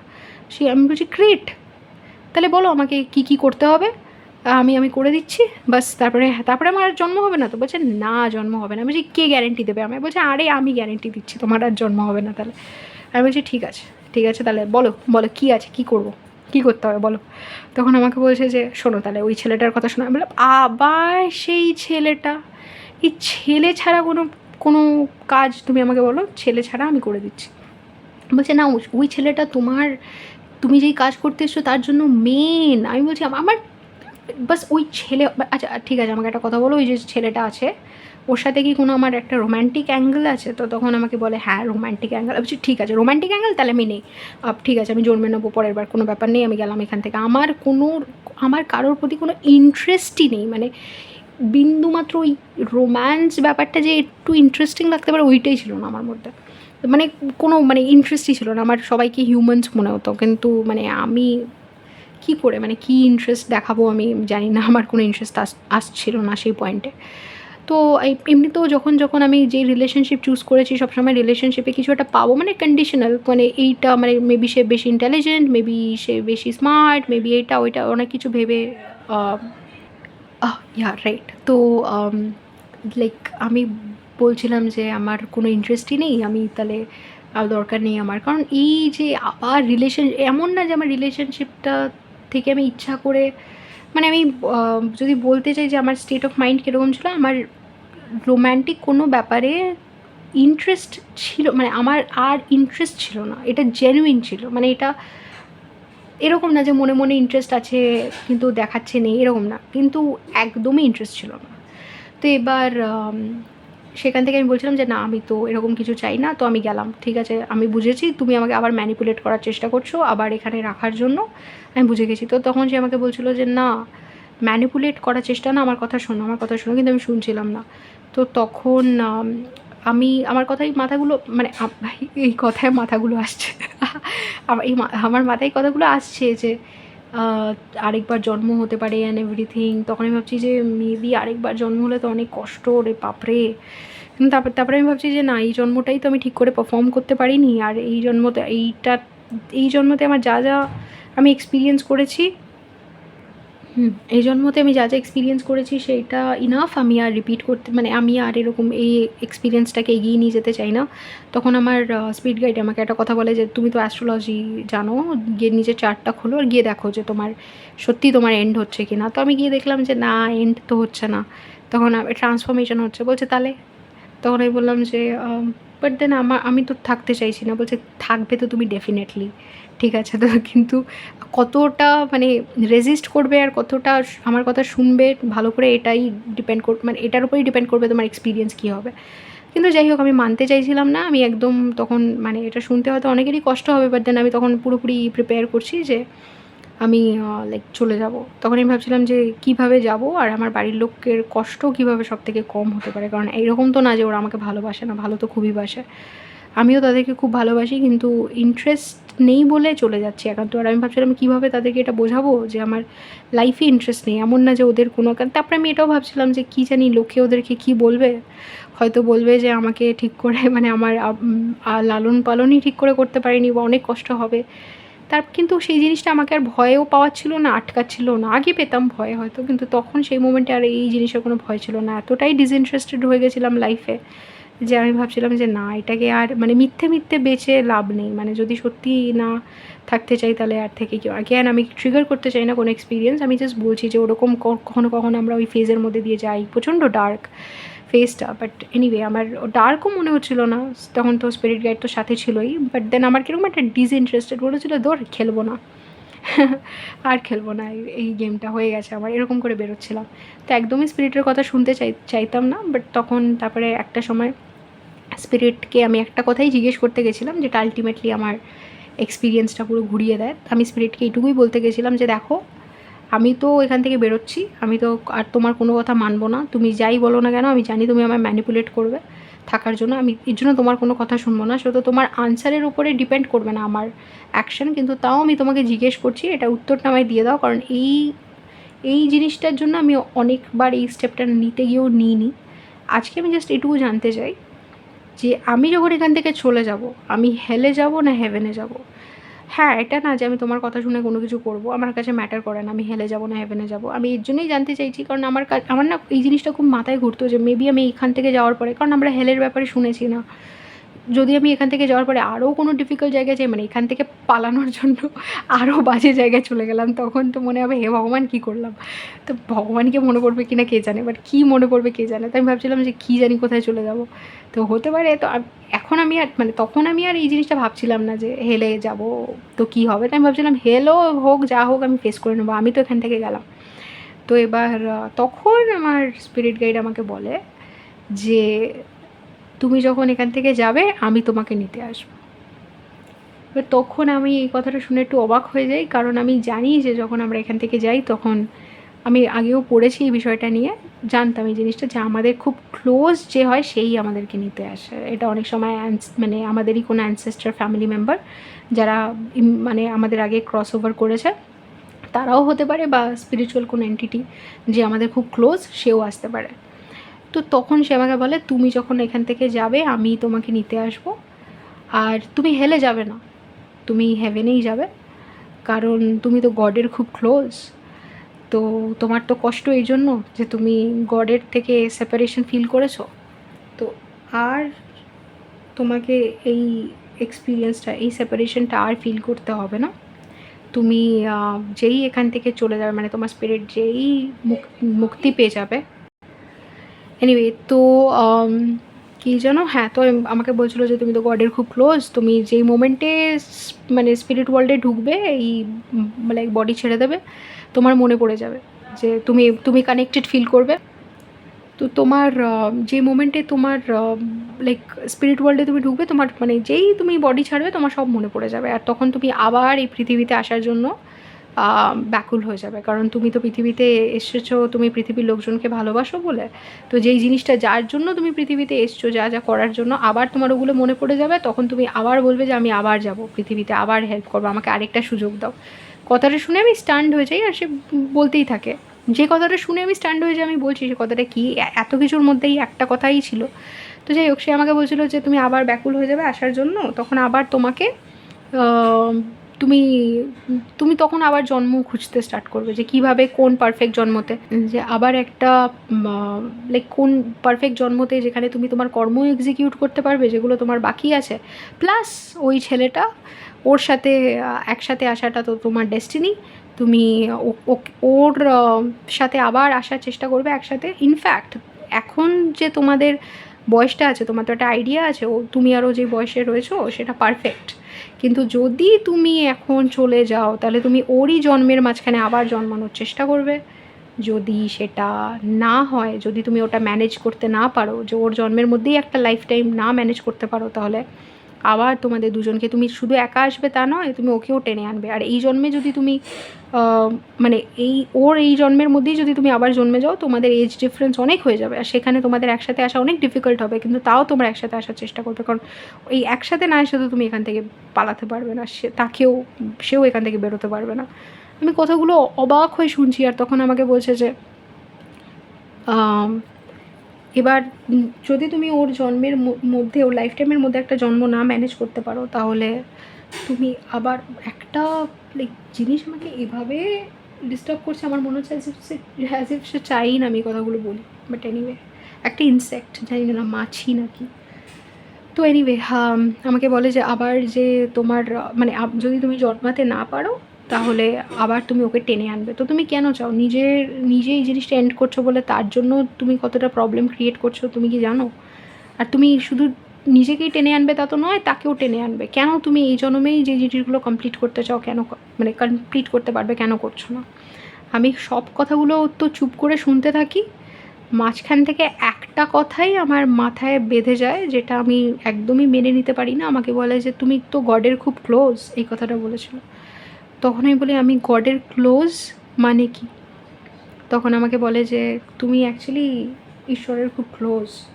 তুমি পৃথিবীতে কয়েকটা জিনিস যেটা হচ্ছিল, যেটা পৃথিবীর লোকেরা সামলাতে পারছিল না, ওটা দেখে তুমি ডিসাইড করেছিলে যে ঠিক আছে আমি যাব, আমি গিয়ে ওদেরকে হেল্প করব।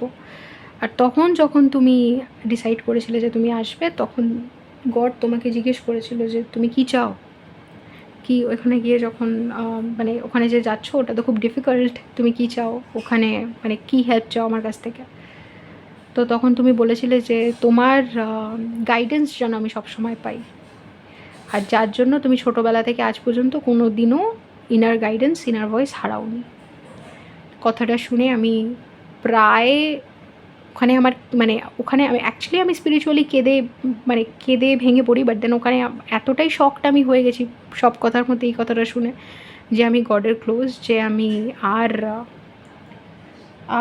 ওই মানে ওখানটায় না দাঁড়িয়ে থাকতে পারছি না, পড়ে যেতে পারছি, কোনো কিছু বলার আমার আর ক্ষমতা নেই। আমি যে কী শুনলাম সেই মোমেন্টে, তখন আমি বললাম যে গড কি আমার ব্যাপারে অ্যাওয়্যার? বলছে কমপ্লিটলি অ্যাওয়্যার, ইনফ্যাক্ট তুমিও অ্যাওয়্যার হয়ে যাবে গডের ব্যাপারে। তখন আমাকে বললো যে এত কষ্ট তোমার এই কারণে হয়েছে না, তুমি সেপারেটেড ফিল করেছো গডের থেকে। Anyway, right. তো এবার যখন আমি এই কথাটা শুনি, তখন আমাকে মানে বলে যে তো তোমার আলটিমেটলি তুমি সেপারেশন ফিল করেছো বলেই তো তোমার এত কষ্ট, এরপর থেকে তুমি আর সেপারেশন ফিল করবে না, এরপর থেকে তুমি গডকে পাবে। আর তখন আমি বুঝতে পারি না কে বলে এই কথাটা, বাট আমার মনে হলো যে যেই মানে গড বলে যে কনসিয়াসনেসটা রয়েছে সেটার থেকে আমাকে বলা হচ্ছে যে আমি আসবো এবার তোমার জন্য, আমি আসবো তোমার কাছে, তোমার কিসের কষ্ট, যখন তুমি আমাকে পাবে তখন কি তোমার কোনো কষ্ট থাকবে? আর ওইটা শুনে আমি জাস্ট স্টান্ড হয়ে যাই। তখন আমি একদম লাইক অবাক হয়ে গিয়ে মানে কি ওইটুকু কয়েক সেকেন্ডের মধ্যে আমি যে কী শুনে নিলাম, আমার মানে ওরকম আমি কখনো এক্সপিরিয়েন্স করিনি অ্যান্ড এভরিথিং।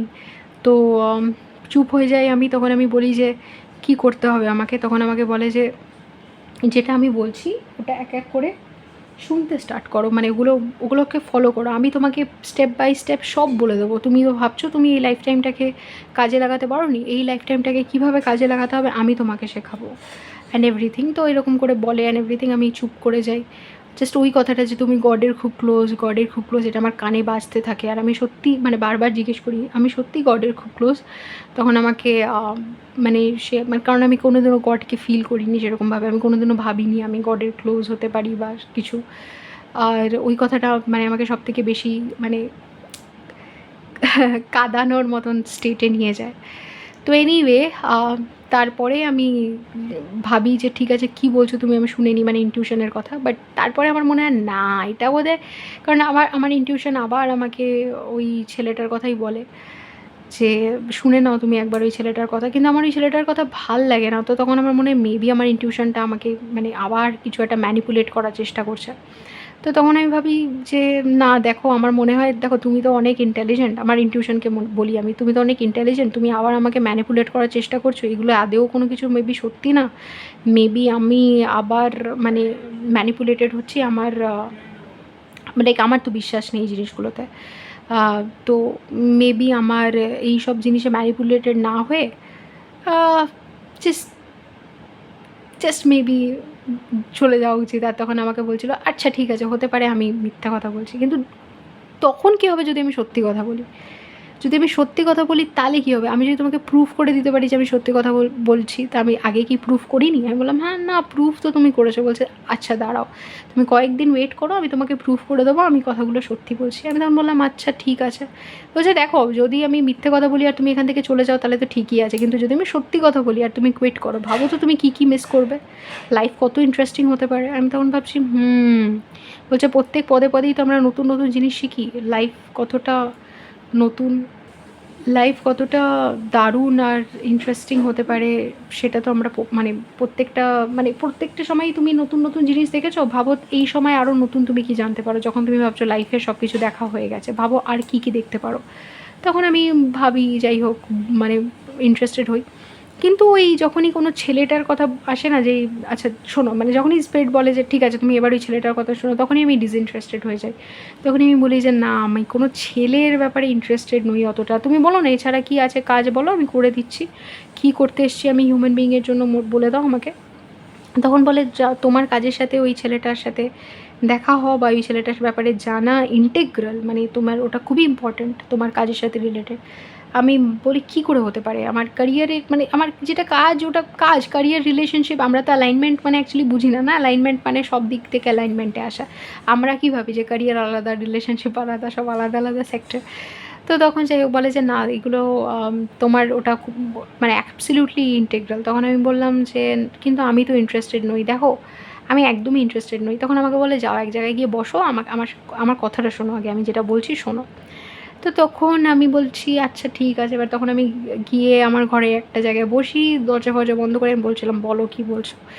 তখন আমাকে বলছে আচ্ছা কোনো ছেলের ওপরে তুমি ইন্টারেস্টেড নও, কোনো ছেলের ওপরে ইন্টারেস্টেড নও। আমি তখন বললাম না আমি কোনো ছেলের ওপরে ইন্টারেস্টেড নই। বলছে আচ্ছা তো তোমার মনে হয় যে আমি কোনো ছেলে এমন তৈরি করতে পারবো না যে তোমার ইন্টারেস্ট ধরে রাখতে পারে বা তোমার ইন্টারেস্ট অ্যাওয়েকেন করতে পারে?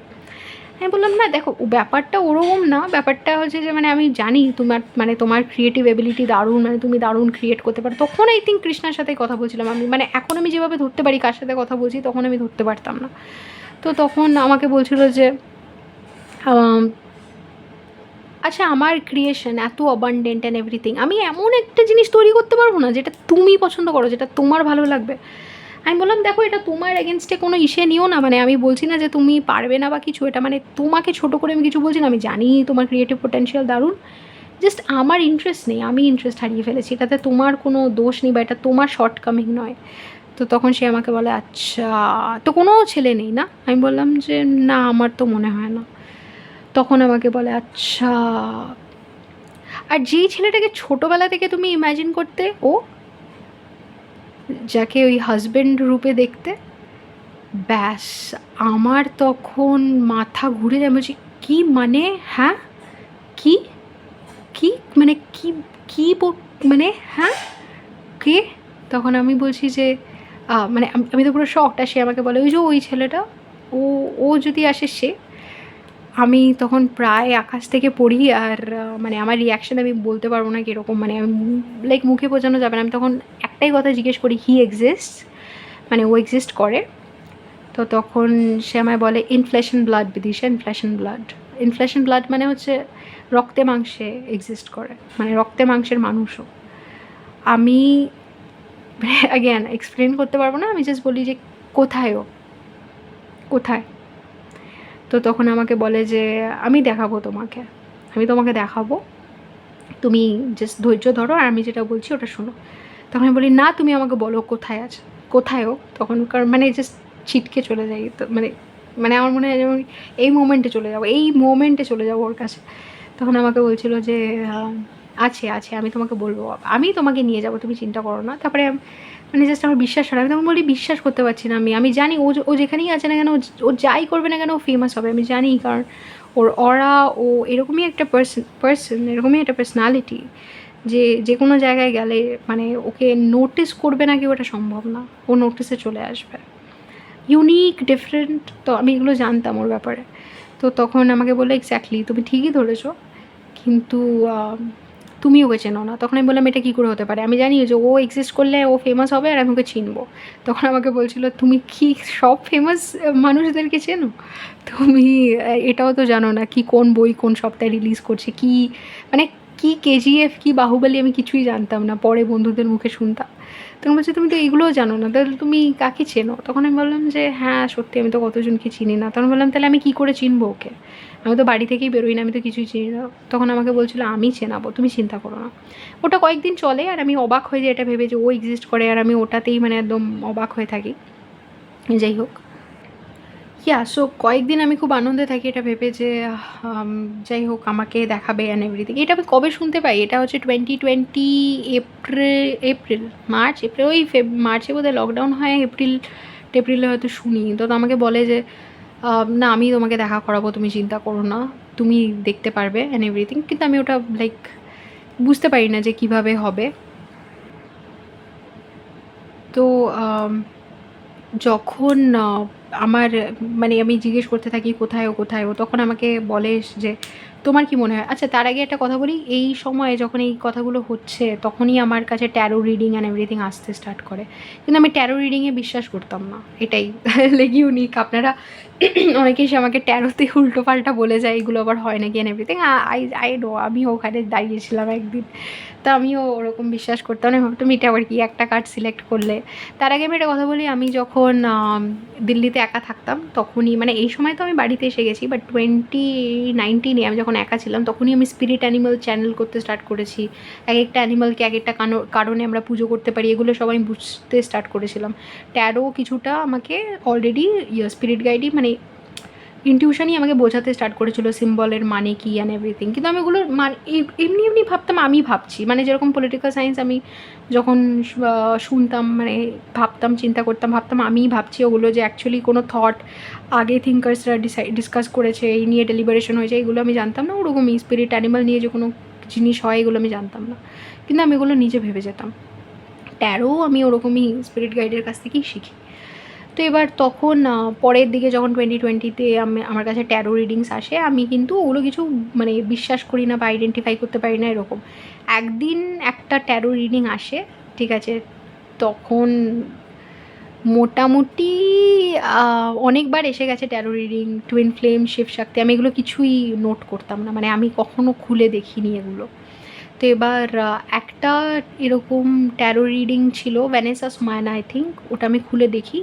তো ফার্স্ট রিডিংটা আমার সাথে ভীষণ রেজোনেট করে, আর সে কয়েকটা কথা বলে যেগুলো আমি অবাক হয়ে যাই শুনে, কারণ অ্যাস্ট্রোলজি যে ওই জিনিসগুলো ধরতে পারবে না আমি জানি, আর তখন আমি অলরেডি আমি অ্যাস্ট্রোলজি স্টুডেন্ট, আমি ভাবছি যে অ্যাস্ট্রোলজিগুলো পিক আপ করতে পারবে না, মানে কোনো কম্বিনেশন নেই এরকম যেটা দিয়ে অ্যাস্ট্রোলজিগুলো বলতে পারবে, তাহলে কি করে এই জিনিসটা কি করে পিক আপ করছে, এমন এমন জিনিস পিক আপ করছে যেটা কোনো মানে বোঝার ক্ষমতা কারোর থাকা উচিত না।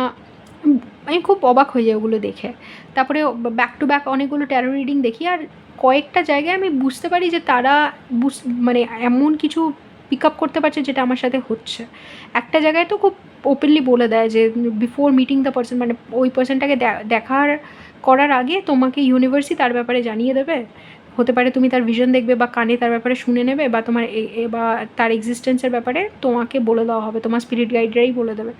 এই কথাগুলো আমার খুব অদ্ভুত লাগে, আমি ভাবছি এগুলো কী হচ্ছে, এগুলো কী বলছে। তখন স্পিরিট গাইড কথাটা আমি শুনতে স্টার্ট করি, তখনই আমি গিয়ে আমার ইনটিউশনকে ফার্স্ট টাইম গিয়ে বলি তুমি কি আমার স্পিরিট গাইড। তখন আমাকে বলে যে কোনো ল্যাঙ্গুয়েজে আমাকে এটা বলা হয়, কোনো ল্যাঙ্গুয়েজে এটা এই টার্মটা ইউজ করা হয় আমাকে বলার চাই। আমি তখন বলছি ও গড, এতদিনে আমি বুঝলাম যে এটাকে স্পিরিট গাইড বলে, তার আগে তো আমি জানতামই না, আমি ইনার ভয়েস বলতাম অ্যান্ড এভরিথিং। তো আমি তখন বললাম যে আচ্ছা এটা এরকম। তো যাই হোক, লোকজন যেরকমভাবে কথা বলতো অ্যান্ড এভরিথিং ওইটা আমি অতটা বুঝতে পারতাম না, আর আমি স্পিরিট গাইডকে বলতাম আমি ওদের কথা বুঝতে পারি না। তখন স্পিরিট গাইড আমাকে বলতো যে কারণ তুমি একদিন এদেরকে গিয়ে বোঝাবে, তুমি একদিন শেখাবে, সব থেকে ভালো ক্ল্যারিটি তো তোমারই হবে।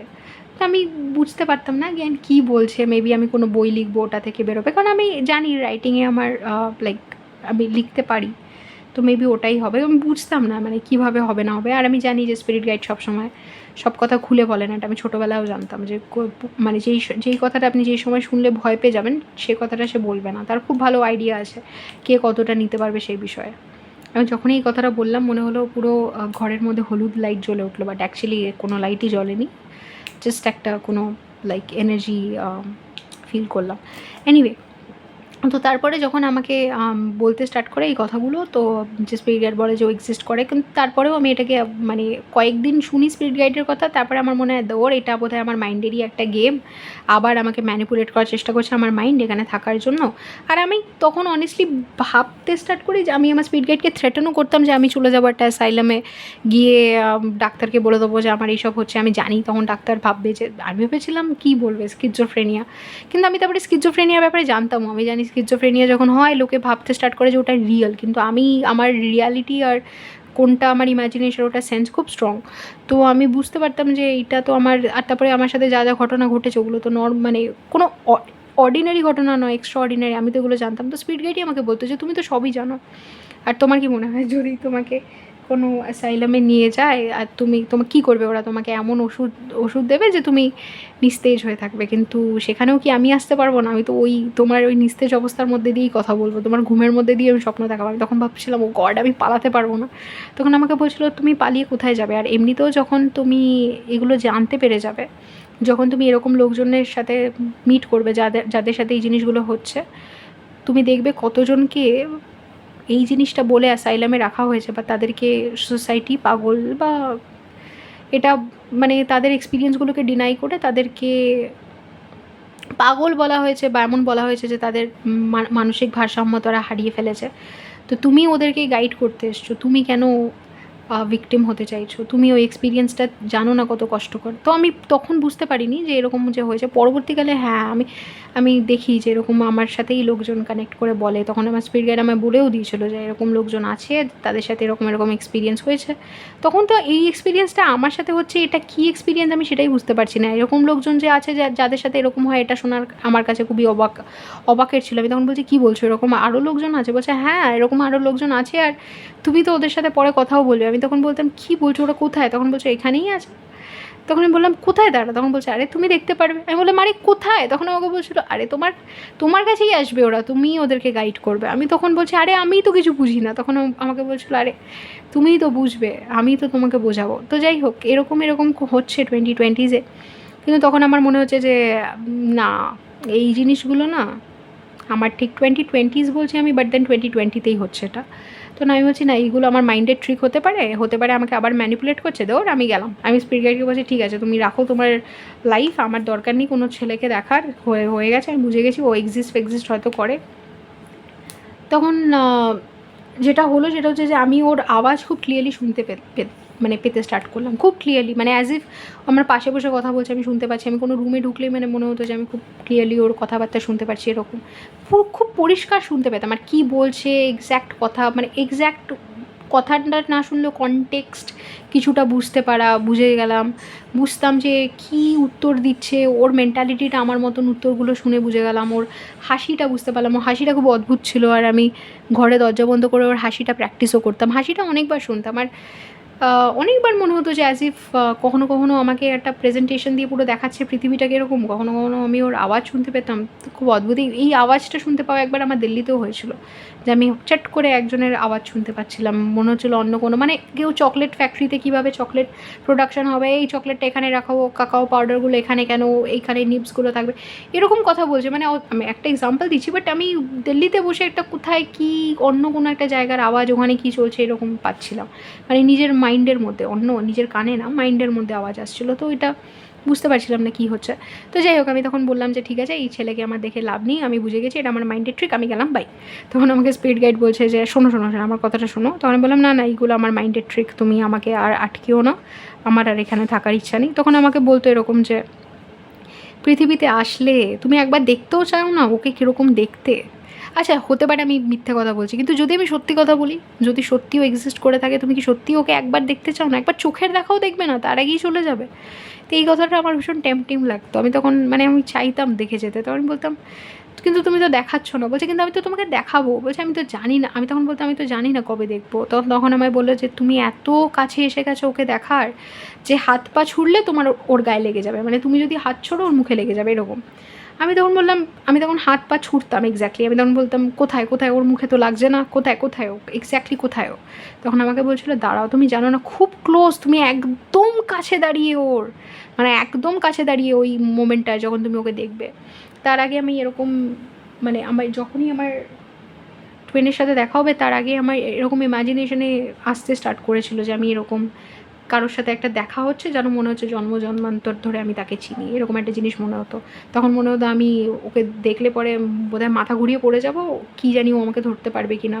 ওর কখনো কখনো তো জানি না ওর জামাটাকে আমি ঠিক করে ধরতে পারবো কি না, নাহলে তো আমি পড়ে যাবো, এইসব কথা মনে হতো। মানে কনস্ট্যান্টলি ভিশনগুলো রিপিট হতো। তো রিপিট মানে অনেক দিন ধরে 3-4 মাস ধরে একটা ভিশন রিপিট হতো। তারপরে গিয়ে ওই জিনিসটা বুঝতাম যে ইগনোর করা সম্ভব না, গিয়ে ওটা দেখতাম সত্যি হচ্ছে একটা টাইমে। তো এনিওয়ে আমি বলছিলাম যে না আমি চলে যাব। তো তখন একটা সময় আমি সত্যি ফ্রাস্ট্রেটেড হয়ে যাই, আর আমি বলি যে দৌড় এইসব। আমি বলি যে তুমি যখন এত কিছুই আমাকে বলতে পারছো, তাহলে তুমি আমাকে বলে দাও ওর নামটা কী, আমি দেখে নিচ্ছি। তো তখন আমাকে স্পিরিট গাইড বলছিল তুমি ওর নাম শুনে কী করবে, তুমি লিঙ্কডইনে সার্চ করবে। আমি বললাম বাপরে তুমি লিঙ্কডইনও জানো, এই কীরকম রে বাবা, মানে আমি মানে ভীষণ অ্যাডভান্সড স্পিরিট গাইড তুমি। মানে তখন আমাকে স্পিরিট গাইড বলছিল এই ইউনিভার্সে কোনো কিছু নেই যেটা আমার লাইক নখদর্পণে নেই, মানে তোমার কি মনে হয় যে এই ইউনিভার্সে কী আছে যেটা আমি জানি না? তখন আমি বলছিলাম বাবা ওকে এনিওয়ে হতে পারে, আমি জানি না, মানে তুমি কি জানো না, কারণ তখন তো আমি জানি না এটার কী পাওয়ার।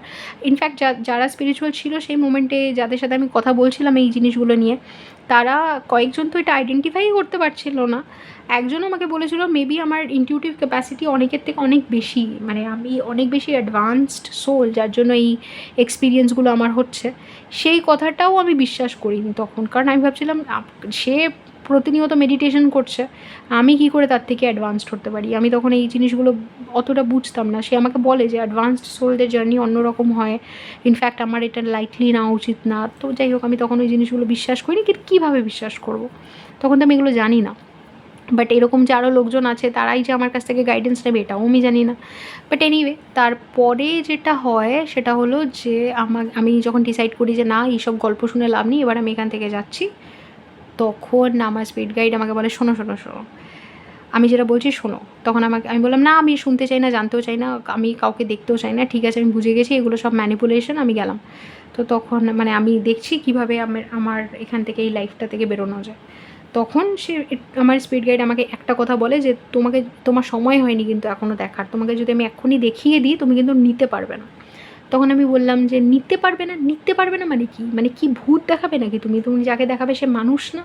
তখন বললো না না মানুষই, কিন্তু তুমি মানে অ্যাজ আ পার্সন তোমার ওই এনার্জিটা নেওয়ার ক্ষমতা আসেনি। আমি তখন বললাম অ্যাজ আ পার্সন এনার্জি নেওয়ার ক্ষমতা আসেনি মানে কি, মানে হিউম্যান বিং তো? তখন বলছে হ্যাঁ হিউম্যান বিং, কিন্তু তুমি তুমি সহ্য করতে পারবে না, তুমি নিতে পারবে না, তুমি নিতে পারবে না, এরকম বলতো। আমি বুঝতাম না নিতে না পারার মানেটা কি। তখন আমি বললাম ঠিক আছে নিতে পারার জন্য কী করতে হবে? বলে 4টে, তখন আমাকে বলতো 4টের সময় উঠে মেডিটেশন করো, ভোর 4টে। তখন আমি ভাবলাম যে একটা পার্সনকে দেখার জন্য সে 4টের সময় উঠে মেডিটেশন করতে হবে, কে বাপরে! বললাম মানুষ তো, মানে কি মানে মানুষ তো সে?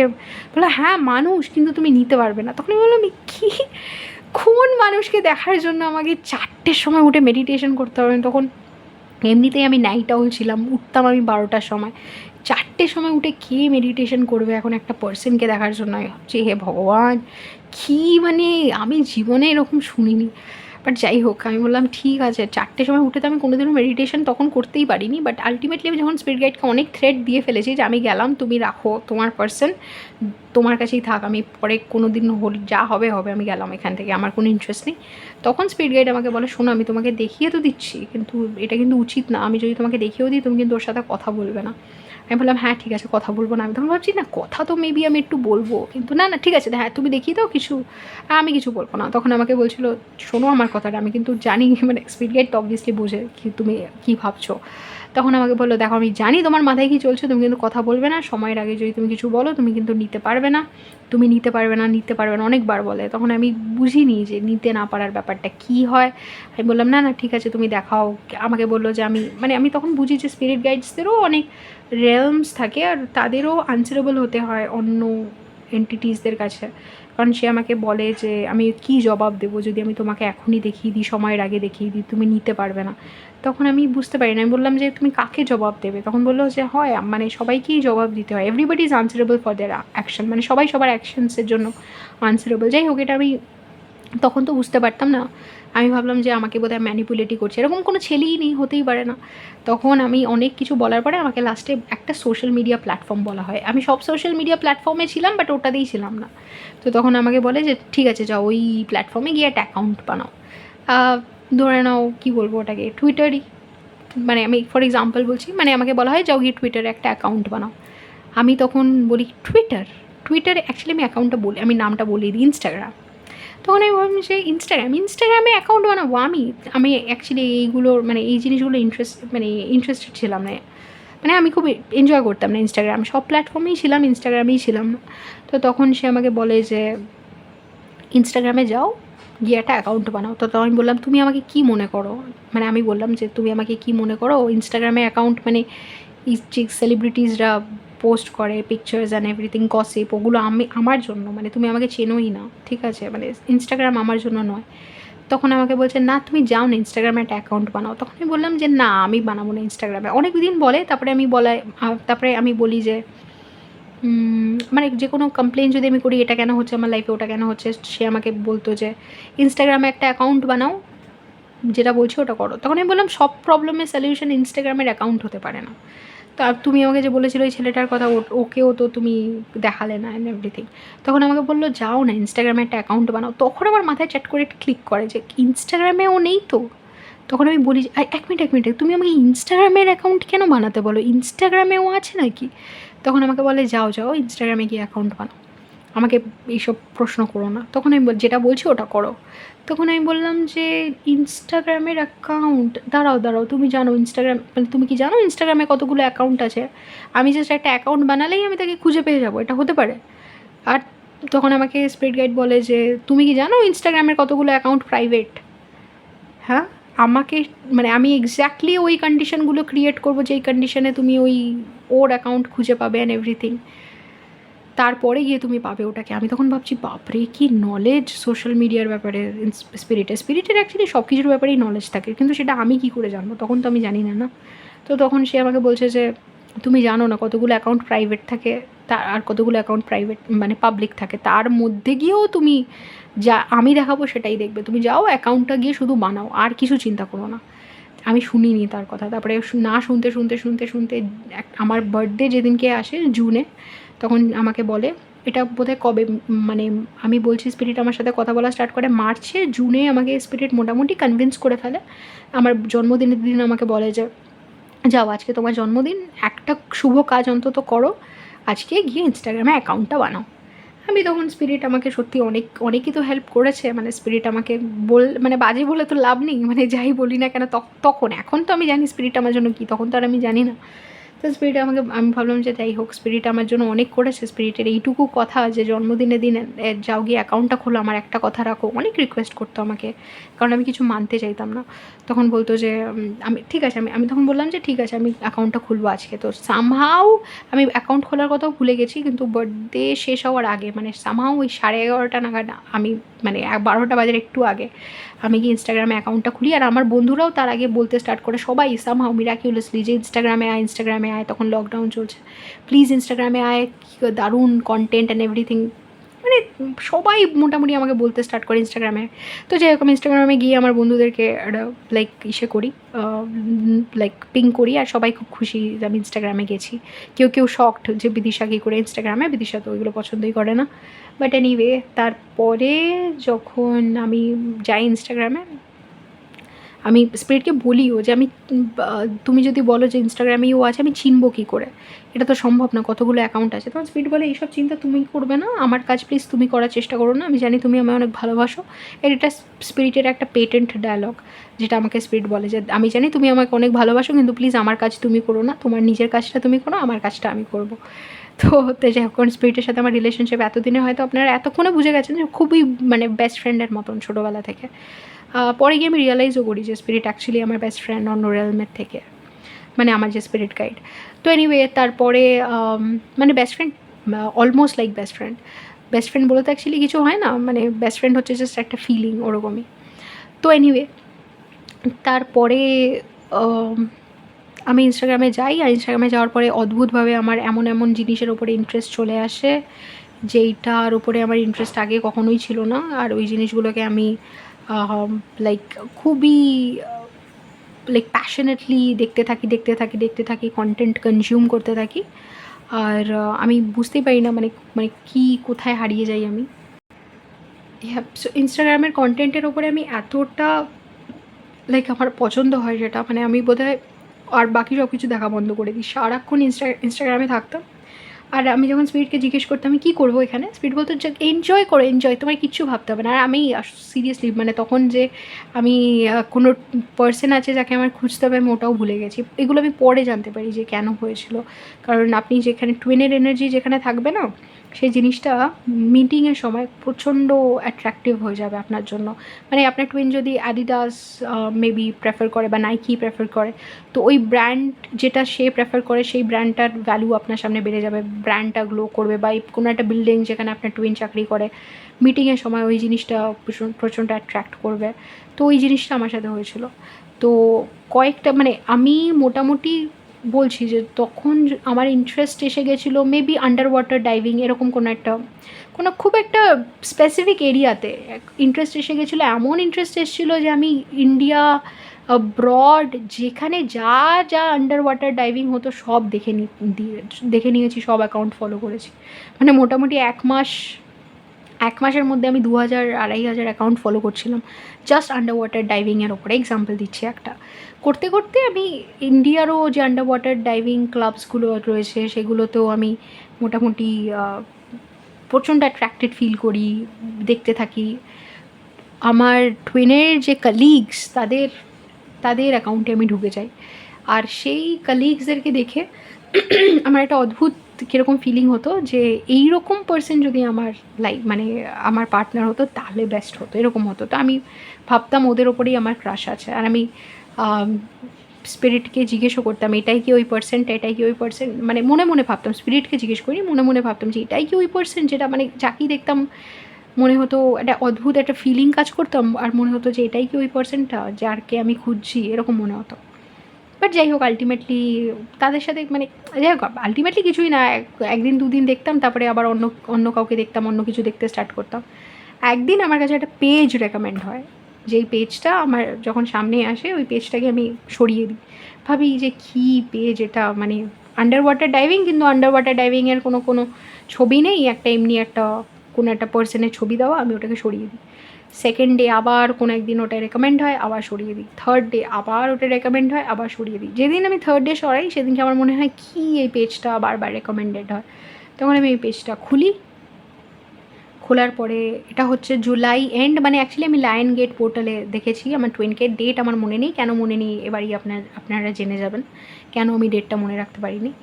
এবার মানে আমি জয়েন করি ইনস্টাগ্রাম জুন এন্ডে, আর এটা জুলাই এন্ড বা অগস্ট এন্ডে, মানে মানে 1 মাসের মধ্যে জিনিসটা ঘটে যায়। স্পিরিট ঠিকই বলেছিল, তুমি যদি হাত ছোড়ো তোমার ওর মুখে লেগে যাবে, তুমি এত কাছে আছো। কিন্তু ওটা আমি তো জানতাম না, আমি তো বুঝতাম না। বাট এনিওয়ে, যখন হ্যাঁ জুলাই এন্ড ওরকম টাইমে হবে, আমি ওই থার্ড টাইম ওই জিনিসটা আসে, বেরিয়ে যাওয়ার চেষ্টা করে, আমি ওটাকে খুলি। তখন একটা ক্যাপশন পড়ি আমি। ওই ক্যাপশনটা পড়ে আমার মনে হয় ইনস্টাগ্রামের ক্যাপশন, যেটা তো অনেকটা আমার মতো লেখা। বাট দেন এইটা আমার যে ফার্স্ট টাইম মনে হয়েছে তা নয়, এর আগেও অনেক অথার্সরা যারা লিখেছেন, যাদের লেখা আমি পড়েছি, আমার মনে হয়েছে এটা তো আমার মতন লেখা। তো আমার মনে হলো এটা তো আমার মতো, মানে অনেকটা আমার মতন। আমার মনে হলো মাথায় বুদ্ধি আছে, কারণ মাথায় বুদ্ধি না থাকলে আমি কোনো জিনিসে এগোতে পারি, মানে আমার খুব একটা মানে ইন্টারেস্টিং লাগে না। তো এবার যাই হোক, আমি ভাবলাম যে এই পার্সনটার তো মাথায় বুদ্ধি আছে, এইটুকুই আমি ভেবেছিলাম। তারপরে আমি তার প্রোফাইলে যাই, গিয়ে প্রোফাইল দেখছি, আর কোনো ইসে নেই, মানে আমার কোনো জাজমেন্ট নেই যে এই পার্সনটা ভালো খারাপ, অ্যাট্রাকটিভ হ্যান্ডসাম বা বোরিং, কোনো জাজমেন্ট নেই। আমি জাস্ট এমনি নর্মালি, হয়তো অন্য কোনো পার্সনকে দেখলে আমার একটা জাজমেন্ট কাজ করে, কিন্তু এর ক্ষেত্রে আমার কোনো জাজমেন্ট কাজ করেনি। তো আমি জাস্ট দেখছি, তখন তার একটা ভিডিও থাকে, সেই ভিডিওতে সে কথা বলতে, মানে সে কথা বলছে আর ফোনটাকে সাইডে রেখে আমি হয়তো কোনো একটা কাজ করছি, তখন সে কোনো একটা কথা বলে হেসে দেয় কথা বলতে বলতে। ওই যে হাসিটা আমি শুনি, এর আগেও আমি বলেছি যে আমি দরজা বন্ধ করে ওর হাসি প্র্যাকটিস করতাম, আমার চোখ বন্ধ হয়ে যায়। আর আমি স্পিরিটকে বলি, স্পিরিট এটা কে, ফর দ্য ফার্স্ট টাইম। এর আগে আমি কোনোদিনও কোনো ছেলেকে দেখে স্পিরিটের সাথে কমিউনিকেট করার চেষ্টা করিনি তার ব্যাপারে। ওই মোমেন্টে আমি চোখ বন্ধ করে জিজ্ঞেস করি এটা কে। তখন স্পিরিট আমাকে বলে, চিনতে পারছো না, এটাই তো ও। আর তখন আমার মনে হয় আমার শরীর থেকে ওই মোমেন্টে আত্মা বেরিয়ে যাবে, কারণ আমার যে সেন্সেশন হয় ওটা আমি ডিসক্রাইব করতে পারবো না। আমার পুরো বডিতে একটা বাজ সেন্সেশন হতে স্টার্ট করে, এনার্জি ফ্লো এরকম হয় যে আমি বলতে পারবো না। চোখ খুলে তার ওই মোমেন্টের পর, মানে চোখ খুলে আমি কিছু দেখতেও পাচ্ছি না, তাকাতেও পারছি না। আর ওই মোমেন্টে ওই পার্সনটা কী বলছে শোনা আমার, মানে আমি কানে শুনতে পারছি না, আমি বুঝতে পারছি না। আর ওই মোমেন্টেই কিছুক্ষণের মধ্যেই আমার মা রুমে আসে, এসে কোনো একটা কথা বলে। আমার এখনও মনে আছে আমার মা কী বললো, আমি কিচ্ছু বুঝতে পারিনি। মানে আমি মুখের দিকে তাকিয়ে রয়েছি, কিন্তু আমি কিচ্ছু বুঝতে পারিনি। ওটাকে সোল শক বলে, যেটা আমি এক্সপিরিয়েন্স করেছিলাম, যেটা থেকে স্পিরিট আমাকে ওয়ার্ন করছিল যে তুমি নিতে পারবে না, মেডিটেশন করো, 4টের সময় উঠে মেডিটেশন করো, নইলে তোমার শরীর নিতে পারবে না, তুমি নিতে পারবে না, ওর এনার্জি তুমি নিতে পারবে না, বারবার বলেছিল। আমি শুনিনি, আমি বুঝিনি ব্যাপারটা কী। তো আমি যখন ওই সেন্সেশন হয়, আমি প্রায়, মানে তখন আর আমার কোনো কিছু, মানে মাইন্ড কাজ করছে না, বডি কাজ করছে না। তখন আমি স্পিরিটকে বলি আমাকে বাঁচাও, কী হয়েছে আমার, আমাকে বাঁচাও। তখন আমাকে বলে শুয়ে পড়ো। তার আগে আমি আমার টুইনের হায়ার সেলফের কথাও শুনতে স্টার্ট করি। অ্যাওয়েকেনিংয়ের স্টেজেস তখনই স্টার্ট হয়ে যায়। আমি জাস্ট টুইনের সাথে মিটিংটাকে এরকম ওটা বলছি, অ্যাওয়েকেনিংয়ের স্টেজেসের ব্যাপারে এখন বলেও লাভ নেই, যাবও না, এটা এক একজনের এক এক রকমভাবে হয়। আমি জাস্ট বলতে চাইছিলাম টুইনের সাথে মিটিং কীভাবে হয় আমার। তো এটুকুই আমি বলবো, তার বাইরে নয়। তো কারণ আপনারা হয়তো অনেকে আইডিয়া করেছেন যে আমারটা সেলিব্রিটি টুইন ফ্লেম জার্নি, আর সেটার ব্যাপারেও আমি একটু, মানে পরে গিয়ে ভিডিওস বানাবো, আর সেটা আপনারা জানতেও পারবেন। তো এবার যাই হোক, আমি বলি যে এটা কী হচ্ছে আমার। তখন আমাকে বলে শুয়ে পড়ো, কিচ্ছু হবে না, শুয়ে পড়ো। তো আমি শুয়ে পড়ি। শুয়ে পড়ার সাথে সাথে ওই এনার্জিটা এমন জোরে আমার বডিতে, মানে লাইক মুভমেন্ট করতে থাকে। আমার খুব, মানে আমি বুঝতে পারি না আমার কষ্ট, ওটাকে কী বলে, কষ্ট বলে না কী বলে আমি জানি না, বাট ওটাকে তো আমি খুব একটা প্লেজেন্ট তো নয় ওই এনার্জেটিক এক্সপিরিয়েন্সটা। তো এবার বাস কোনো একটা ফিলিং হচ্ছে। আমি তো ওই পার্সনটার আর মুখই দেখতে পারছি না মোবাইলে, মানে দেখতে কি, মানে আমি কোনো মুভমেন্টই করতে পারছি না। আমি অনেকক্ষণ শুয়ে থাকি। শুয়ে থাকার পরে যখনই আমি উঠে বসার চেষ্টা করি, তখনই আবার ওই কী বলে ওটাকে, আমি দেখতে স্টার্ট করি যে ওই যে পার্সনটাকে আমি ছোটোবেলা থেকে দেখতাম, ছোটোবেলা থেকে মানে ওই যে ওর সাথে আমি খেলতাম, এই জিনিসটা আমার মনে নেই, এটা আমাকে পরে স্পিরিট মনে করায়। যখন আমি একবার স্পিরিটের কাছে কান্নাকাটি করছিলাম যে ও তো সারা জীবন আমার কাছে ছিলই না, ও ও ও তো আমাকে ভুলে গেছিলো, আমি মনে রেখেছি অ্যান্ড এভরিথিং, কোনো দিনও আমার সাথে ছিল না, তখন স্পিরিট আমাকে মনে করায় যে ছোটোবেলায় যেই এন্টিটিটা আমার সাথে ছিল, যেই বাচ্চাটাকে আমি কল্পনা করতাম, সেটাও ওরই ছোটোবেলা, যে ও কোনো দিনও আমাকে ছেড়ে যায়নি, এগুলো স্পিরিট মনে করে। তারপরে আমার মনে পড়ে যে ছোটোবেলায় আমি ওর সাথে খেলতাম, এটা তো অন্য কারো জানার কথা না, এটা একমাত্র স্পিরিটই জানতে পারে, কারণ এটা তো আমিও ভুলে গেছি। তখন মনে পড়ে। তো যাই হোক, আমি যেই মানুষটাকে নিজের হাজব্যান্ড হিসাবে ইম্যাজিন করতে পারতাম, আমি যেই মোমেন্টে ওই এক্সপিরিয়েন্সটা হচ্ছে, আমার বডির মধ্যে এনার্জি বাজ করছে, আমি যেই উঠে বসেছি অমনি আমি দেখলাম যে যেই পার্সনটাকে আমি হাজব্যান্ড হিসাবে ইম্যাজিন করতাম, ওই প্রত্যেকটা ভিশন আমি আমার চোখের সামনে দেখতে পাচ্ছি, আর মুখটা ওই পার্সনটার। আজ পর্যন্ত আমি অন্য কারোর মুখ ওই পার্সনটার মুখে বসাতে পারিনি, কিন্তু ওই মানে এক ঝলক ওই পার্সনটাকে দেখে আমি দেখছি যে ওরই মুখ, প্রত্যেকটা পার্সনের মুখ ওরই মুখ, মানে ওই প্রত্যেকটা ভিশনে ওই পার্সনটার মুখ ওরই মুখ। ওটা দেখার পরে আবার আমার শুয়ে পড়তে পারে এরকম একটা ফিলিং হচ্ছে, আমি কী বলবো।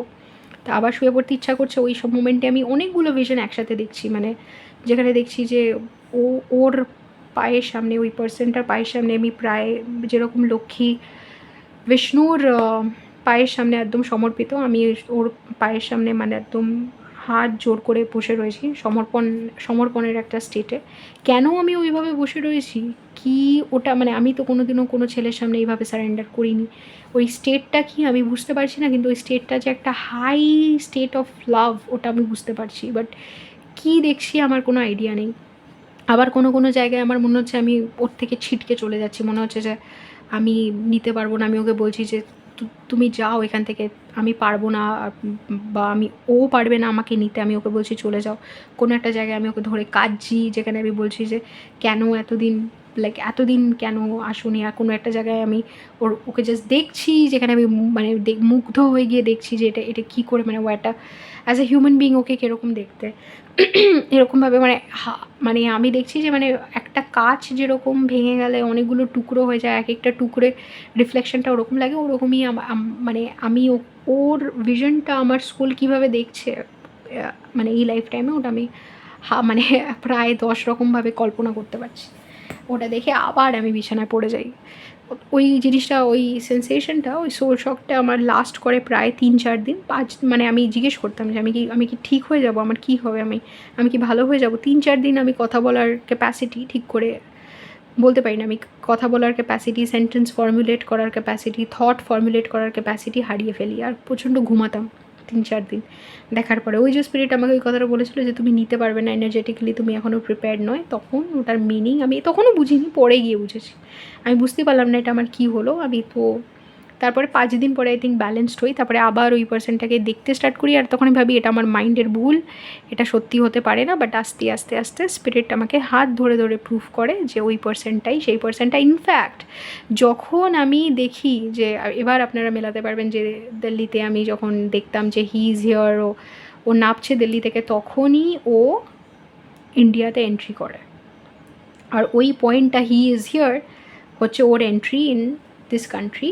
ইনফ্যাক্ট আমি দিল্লিতেই ছিলাম, ও দিল্লি দিয়ে এন্ট্রি করে। অবভিয়াসলি ইন্ডিয়াতে এন্ট্রি করছে তো ক্যাপিটাল দিয়ে এন্ট্রি করবে, আর ওর এন্ট্রি ওই ক্যাপিটালেই হয়, দিল্লিতেই হয়। আর সেই মোমেন্টে আমিও দিল্লিতে ছিলাম, যেই মোমেন্টে হয়তো ও দিল্লিতে ছিল, আমরা ক্রসও করেছিলাম, তখন বাবল ফেজও হয়েছিল। পরে গিয়ে আমি এইসব কিছু মেলাতে পারি, কারণ স্পিরিট আমাকে তখন বলেছিল যে তোমার কিছু বিশ্বাস করতে হবে না, তুমি শুধু মেলাও, তুমি যা জানো তুমি শুধু মেলাও, আর যা ভিশন তুমি দেখেছো মেলাও। পরে আমি সব মেলাতে স্টার্ট করি, আর মোটামুটি আমি আমার চোখের সামনেই ওকে গ্রো করতে দেখি। পরে স্পিরিট আমাকে বলে যে ডিভাইন ফেমিনিন আসার পরেই ডিভাইন ম্যাসকুলিনের লাইফে গ্রোথ অ্যাকচুয়ালি স্টার্ট হয়, এক প্রপার গ্রোথ সোল পারপাসে স্টার্ট হয়। ওরও সোল পারপাস মানে ও একদম শিফট করে লাইফ সেই মোমেন্টে, যে মোমেন্টে আমারও লাইফ শিফট হয়, আর ও নিজের লাইফ পুরো নতুন করে স্টার্ট করে। আর তারপরে ওটা ফলো করে, মানে বেসিকলি আমাকেই ওই পাথটা ফলো করে নিজের সোল পারপাসে আসতে হয়। অ্যান্ড যাই হোক, আমি বলে দিলাম যে আমার জার্নিটা, স্টোরিটা কতটা ডিফারেন্ট। ওটা দেখে মানে আমাকে স্পিরিট অনেক কিছু তারপরে বোঝাতে স্টার্ট করে, আর ওই প্রসেসটা চলে 2020 থেকে 2022 অবধি, মানে অ্যাগ্রেসিভ টিচিং যেটাকে বলে, স্পিরিচুয়াল টিচিং চলতে থাকে। আমি জানতাম না এটাকে টুইন ফ্লেম বলে। 2020 পরেও 2021 গিয়ে আমি রিয়েলাইজ করি অ্যাগেন জুলাই পোর্টালে যখন স্পিরিট আমাকে এত কিছু শেখাচ্ছে এই কানেকশনের ব্যাপারে, তখন আমি ট্যারো রিডিংয়ে কোথাও কোথাও অলরেডি টুইন ফ্লেম কথাটা শুনেছি। তো আমি বুঝতাম না টুইন ফ্লেমের কোনো ভিডিওসে গিয়ে কী বলছে ডিভাইন ম্যাসকুলিন, কারণ ফার্স্ট অফ অল ডিভাইন ম্যাসকুলিনের সবার সাথে রিলেশনশিপ থাকে, এটা তো আমার কোনো রিলেশনশিপ ছিল না, এটা আমি স্পিরিটের হাত ধরে শিখেছিলাম, মানে জেনেছিলাম। তো এটা আমার জন্য বোঝা যে এটা একটা twin flame connection, celebrity twin flame connection হয়, এগুলো সব স্পিরিট যতক্ষণ না বলবে ততক্ষণ আমি কী করে বুঝবো, কারণ এগুলোর কোনো প্রপার ভিডিওস প্রপার ছিল না। তো তখন যখন আমি কোনো জায়গায় শোনার পরে আমি রিলেট করতে পারছি যে এইটা একটা স্পিরিচুয়াল কানেকশন অ্যান্ড এভরিথিং, তখন আমি স্পিরিটকে জিজ্ঞেস করি যে স্পিরিট এটা কি টুইন ফ্লেম কানেকশন? তখন স্পিরিট যেইভাবে আমাকে উত্তর দেয় যে তুমি আমার স্পিরিট গাইড কি না, এক্স্যাক্টলি ওইভাবেই উত্তর দেয় যে কোনো ল্যাঙ্গুয়েজে এটাকে টুইন ফ্লেম বলা হয়। কারণ অবভিয়াসলি যেই ল্যাঙ্গুয়েজে, মানে যেখানে ইংলিশ বলা হয় না সেখানেও এই কানেকশানটা এক্সিস্ট করে। সবাই যে এটাকে টুইন ফ্লেম বলবে তা তো নয়, এটা একটা ইংলিশ ওয়ার্ড। যেরকম হিন্দিতে, মানে আমরা আমাদের মাইথোলজিতে ওটাকে শিব শক্তি, সংস্কৃতে বা বেঙ্গলিতে শিব শক্তি হিসাবে জানি, অমনি এক একটা জায়গায় এক একটা নাম আছে এটার, বাট দেন ইংলিশে এটা টুইন ফ্লেম। তো আমি বুঝলাম যে এটা টুইন ফ্লেম কানেকশন। আর তখন আমাকে বলে যে তুমি জাস্ট এগুলোকে যেগুলো হচ্ছে ওগুলো জেনে যাও, দেখে যাও, কারণ তোমার এখানে রোল রয়েছে, তোমাকে জানতে হবে এগুলো অ্যান্ড এভরিথিং। তখনই আমাকে বলে না যে তুমি গাইড করবে, এটা পরে গিয়ে আমাকে বলে যে যাও এবার অনেকে অনেক কষ্টে রয়েছে, তুমি গিয়ে এদেরকে আমি যেগুলো শিখিয়েছি এবার এগুলো বোঝাও। তখন মানে আমি ওরকম প্রিপেয়ার্ড হয়েও আসিনি ফার্স্টে। লাইক আমাকে যখন ট্যারো রিডিং করতে বলে, তো আমি ট্যারো রিডিং করি, স্পিরিট আমাকে বলে অনেক কষ্টে আছে, ওদেরকে হেল্প করো। আর ট্যারো যেভাবে প্র্যাকটিস করা হচ্ছে ওইভাবে ট্যারো প্র্যাকটিস করা উচিত না। লাইক ট্যারোকে অবভিয়াসলি একটা বাজে রেপুটেশন দেওয়া হয়েছে, যে মানে এরকম যে তার ফিলিং নিয়ে আপনি ভাবুন, আপনার মানে সে আপনার ব্যাপারে কী ভাবছে, মানে যেই প্যাটার্নে আপনি রয়েছেন ওই প্যাটার্নটাতে যে ওভারকাম করে এগোবেন, অ্যাসেনশনের প্রসেস যেটা আরও হতে পারে, এটাই লোকে জানে না। তো আমাকে বলে যে ওইটা করো। তারপরে আমাকে বলে যে যাও গিয়ে লোককে হেল্প করো, ঠিক আছে, প্রপারলি গিয়ে আমি যেগুলো শিখিয়েছি এক্স্যাক্ট ওইভাবে শেখাও, আর ওইভাবে ওদেরকে বার করো, ওদেরকে মাইন্ড ট্যাকেল করতে শেখাও, বাকি অ্যাসেনশন ওরা করবে।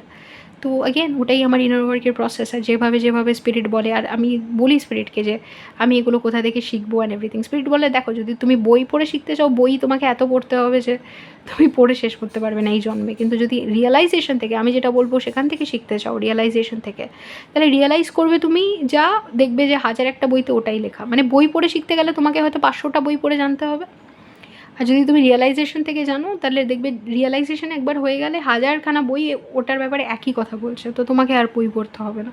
তো তুমি রিয়েলাইজ করো, তখন থেকে আমার spiritual journey, spiritual exercise start হয়। স্পিরিট একদম এরকমভাবে যেরকমভাবে আমি আপনাকে বোঝাচ্ছি, কারণ আপনারা বুঝে গেছেন স্পিরিটের সাথে আমার লাইক যেই কমিউনিকেশন মেথডটা আছে ওটা পুরো মানে এরকমই, লাইক যেরকমভাবে একটা পার্সন আরেকটা পার্সনকে বোঝায় ওরকমই, আর ওইভাবেই আমি স্পিরিটকে বুঝতে পারি। তো স্পিরিট আমাকে ধরে বোঝাতে স্টার্ট করে, আর আমাকে ভিশনস দেখাতে স্টার্ট করে যে এইভাবে আমি এক্সপ্লেন করছি। আর আমি ফিউচারে লোকজনকে কীভাবে এক্সপ্লেন করছি ওটা দেখে, ওটা শুনেই আমি বুঝে গেছি যে ওটার এক্সপ্লেনেশন কী। মানে আমি প্রেজেন্টে দাঁড়িয়ে শুনতাম যে আমি ফিউচারে কী বলছি, তো ওইখান থেকে ওইটার এক্সপ্লেনেশন আমি পেয়ে যেতাম। তো নিজের ফিউচার দেখে নেওয়া অ্যান্ড এভরিথিং, ওইগুলো থেকে আমি জিনিসগুলো জানতে পেরে যাই। স্পিরিটও নিজে এক্সপ্লেন করে দেয় যেটা এইভাবে হয়, আর এগুলোই তোমাকে শেখাতে হবে সো দ্যাট মানুষ আর স্ট্রাগল না করে। Got it? এবার আমি বলে দিয়েছি স্টোরি অনেকটাও ডিফারেন্ট। আর তারপরে অ্যাওয়েকেনিংয়ের প্রসেস অ্যান্ড এভরিথিং জার্নি, ওই ডিটেলসে আমি এখন যাচ্ছি না। কীভাবে আমি আমার টুইনকে দেখেছি, কীভাবে আমি জানতে পেরেছি এই কানেকশানটার ব্যাপারে, এটা অনেক আলাদা। তো এটা আমার জানানো লাইক ইচ্ছা ছিল সবাইকে, আর অনেকটা টাইম হয়েও গেছে। আই হোপ আপনাদের এটা ইন্টারেস্টিং লেগেছে, আর না লাগলেও কী করার আছে, শুনে তো আপনারা নিয়েছেনই, টাইমও আপনাদের ওয়েস্ট হয়েই গেছে। বাট এনিওয়ে যথেষ্ট ইন্টারেস্টিং আমার লেগেছে যখন আমি ওগুলোকে এক্সপিরিয়েন্স করেছি। অদ্ভুত আমি এগুলো ভাবতেও পারিনি কোনো দিনও সম্ভব। আর তারপরে লাইক হ্যাঁ, আমি যা স্পিরিট বলেছিল যে আমি তোমাকে ওদের সাথে দেখা করাবো, যাদের এরকম এক্সপিরিয়েন্স আছে, তুমি ওদেরকে গাইড করবে, এগুলো সব সত্যি হয়ে গেছে। এগুলো একটা সময় আমার কাছে কল্পনার থেকে বড়, মানে আমি অবাক হয়ে যেতাম আমি কথাগুলো শুনে। তারপরে ওগুলোই হয়েছে, আর এখন আমি স্পিরিটের কথা শুনে অবাক হই না। এখন আমাকে স্পিরিট যা বলে আমি খুব সম্মান করে মেনে নিই।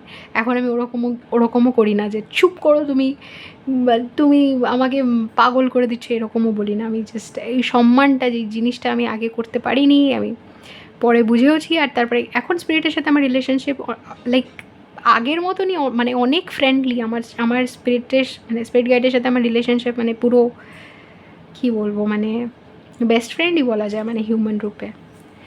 এনিওয়ে, সো এখানে এন্ড করছি, আবার কখনো অন্য কোনো ডিসকাশনে কথা হবে, দেখা হবে, বাই বাই।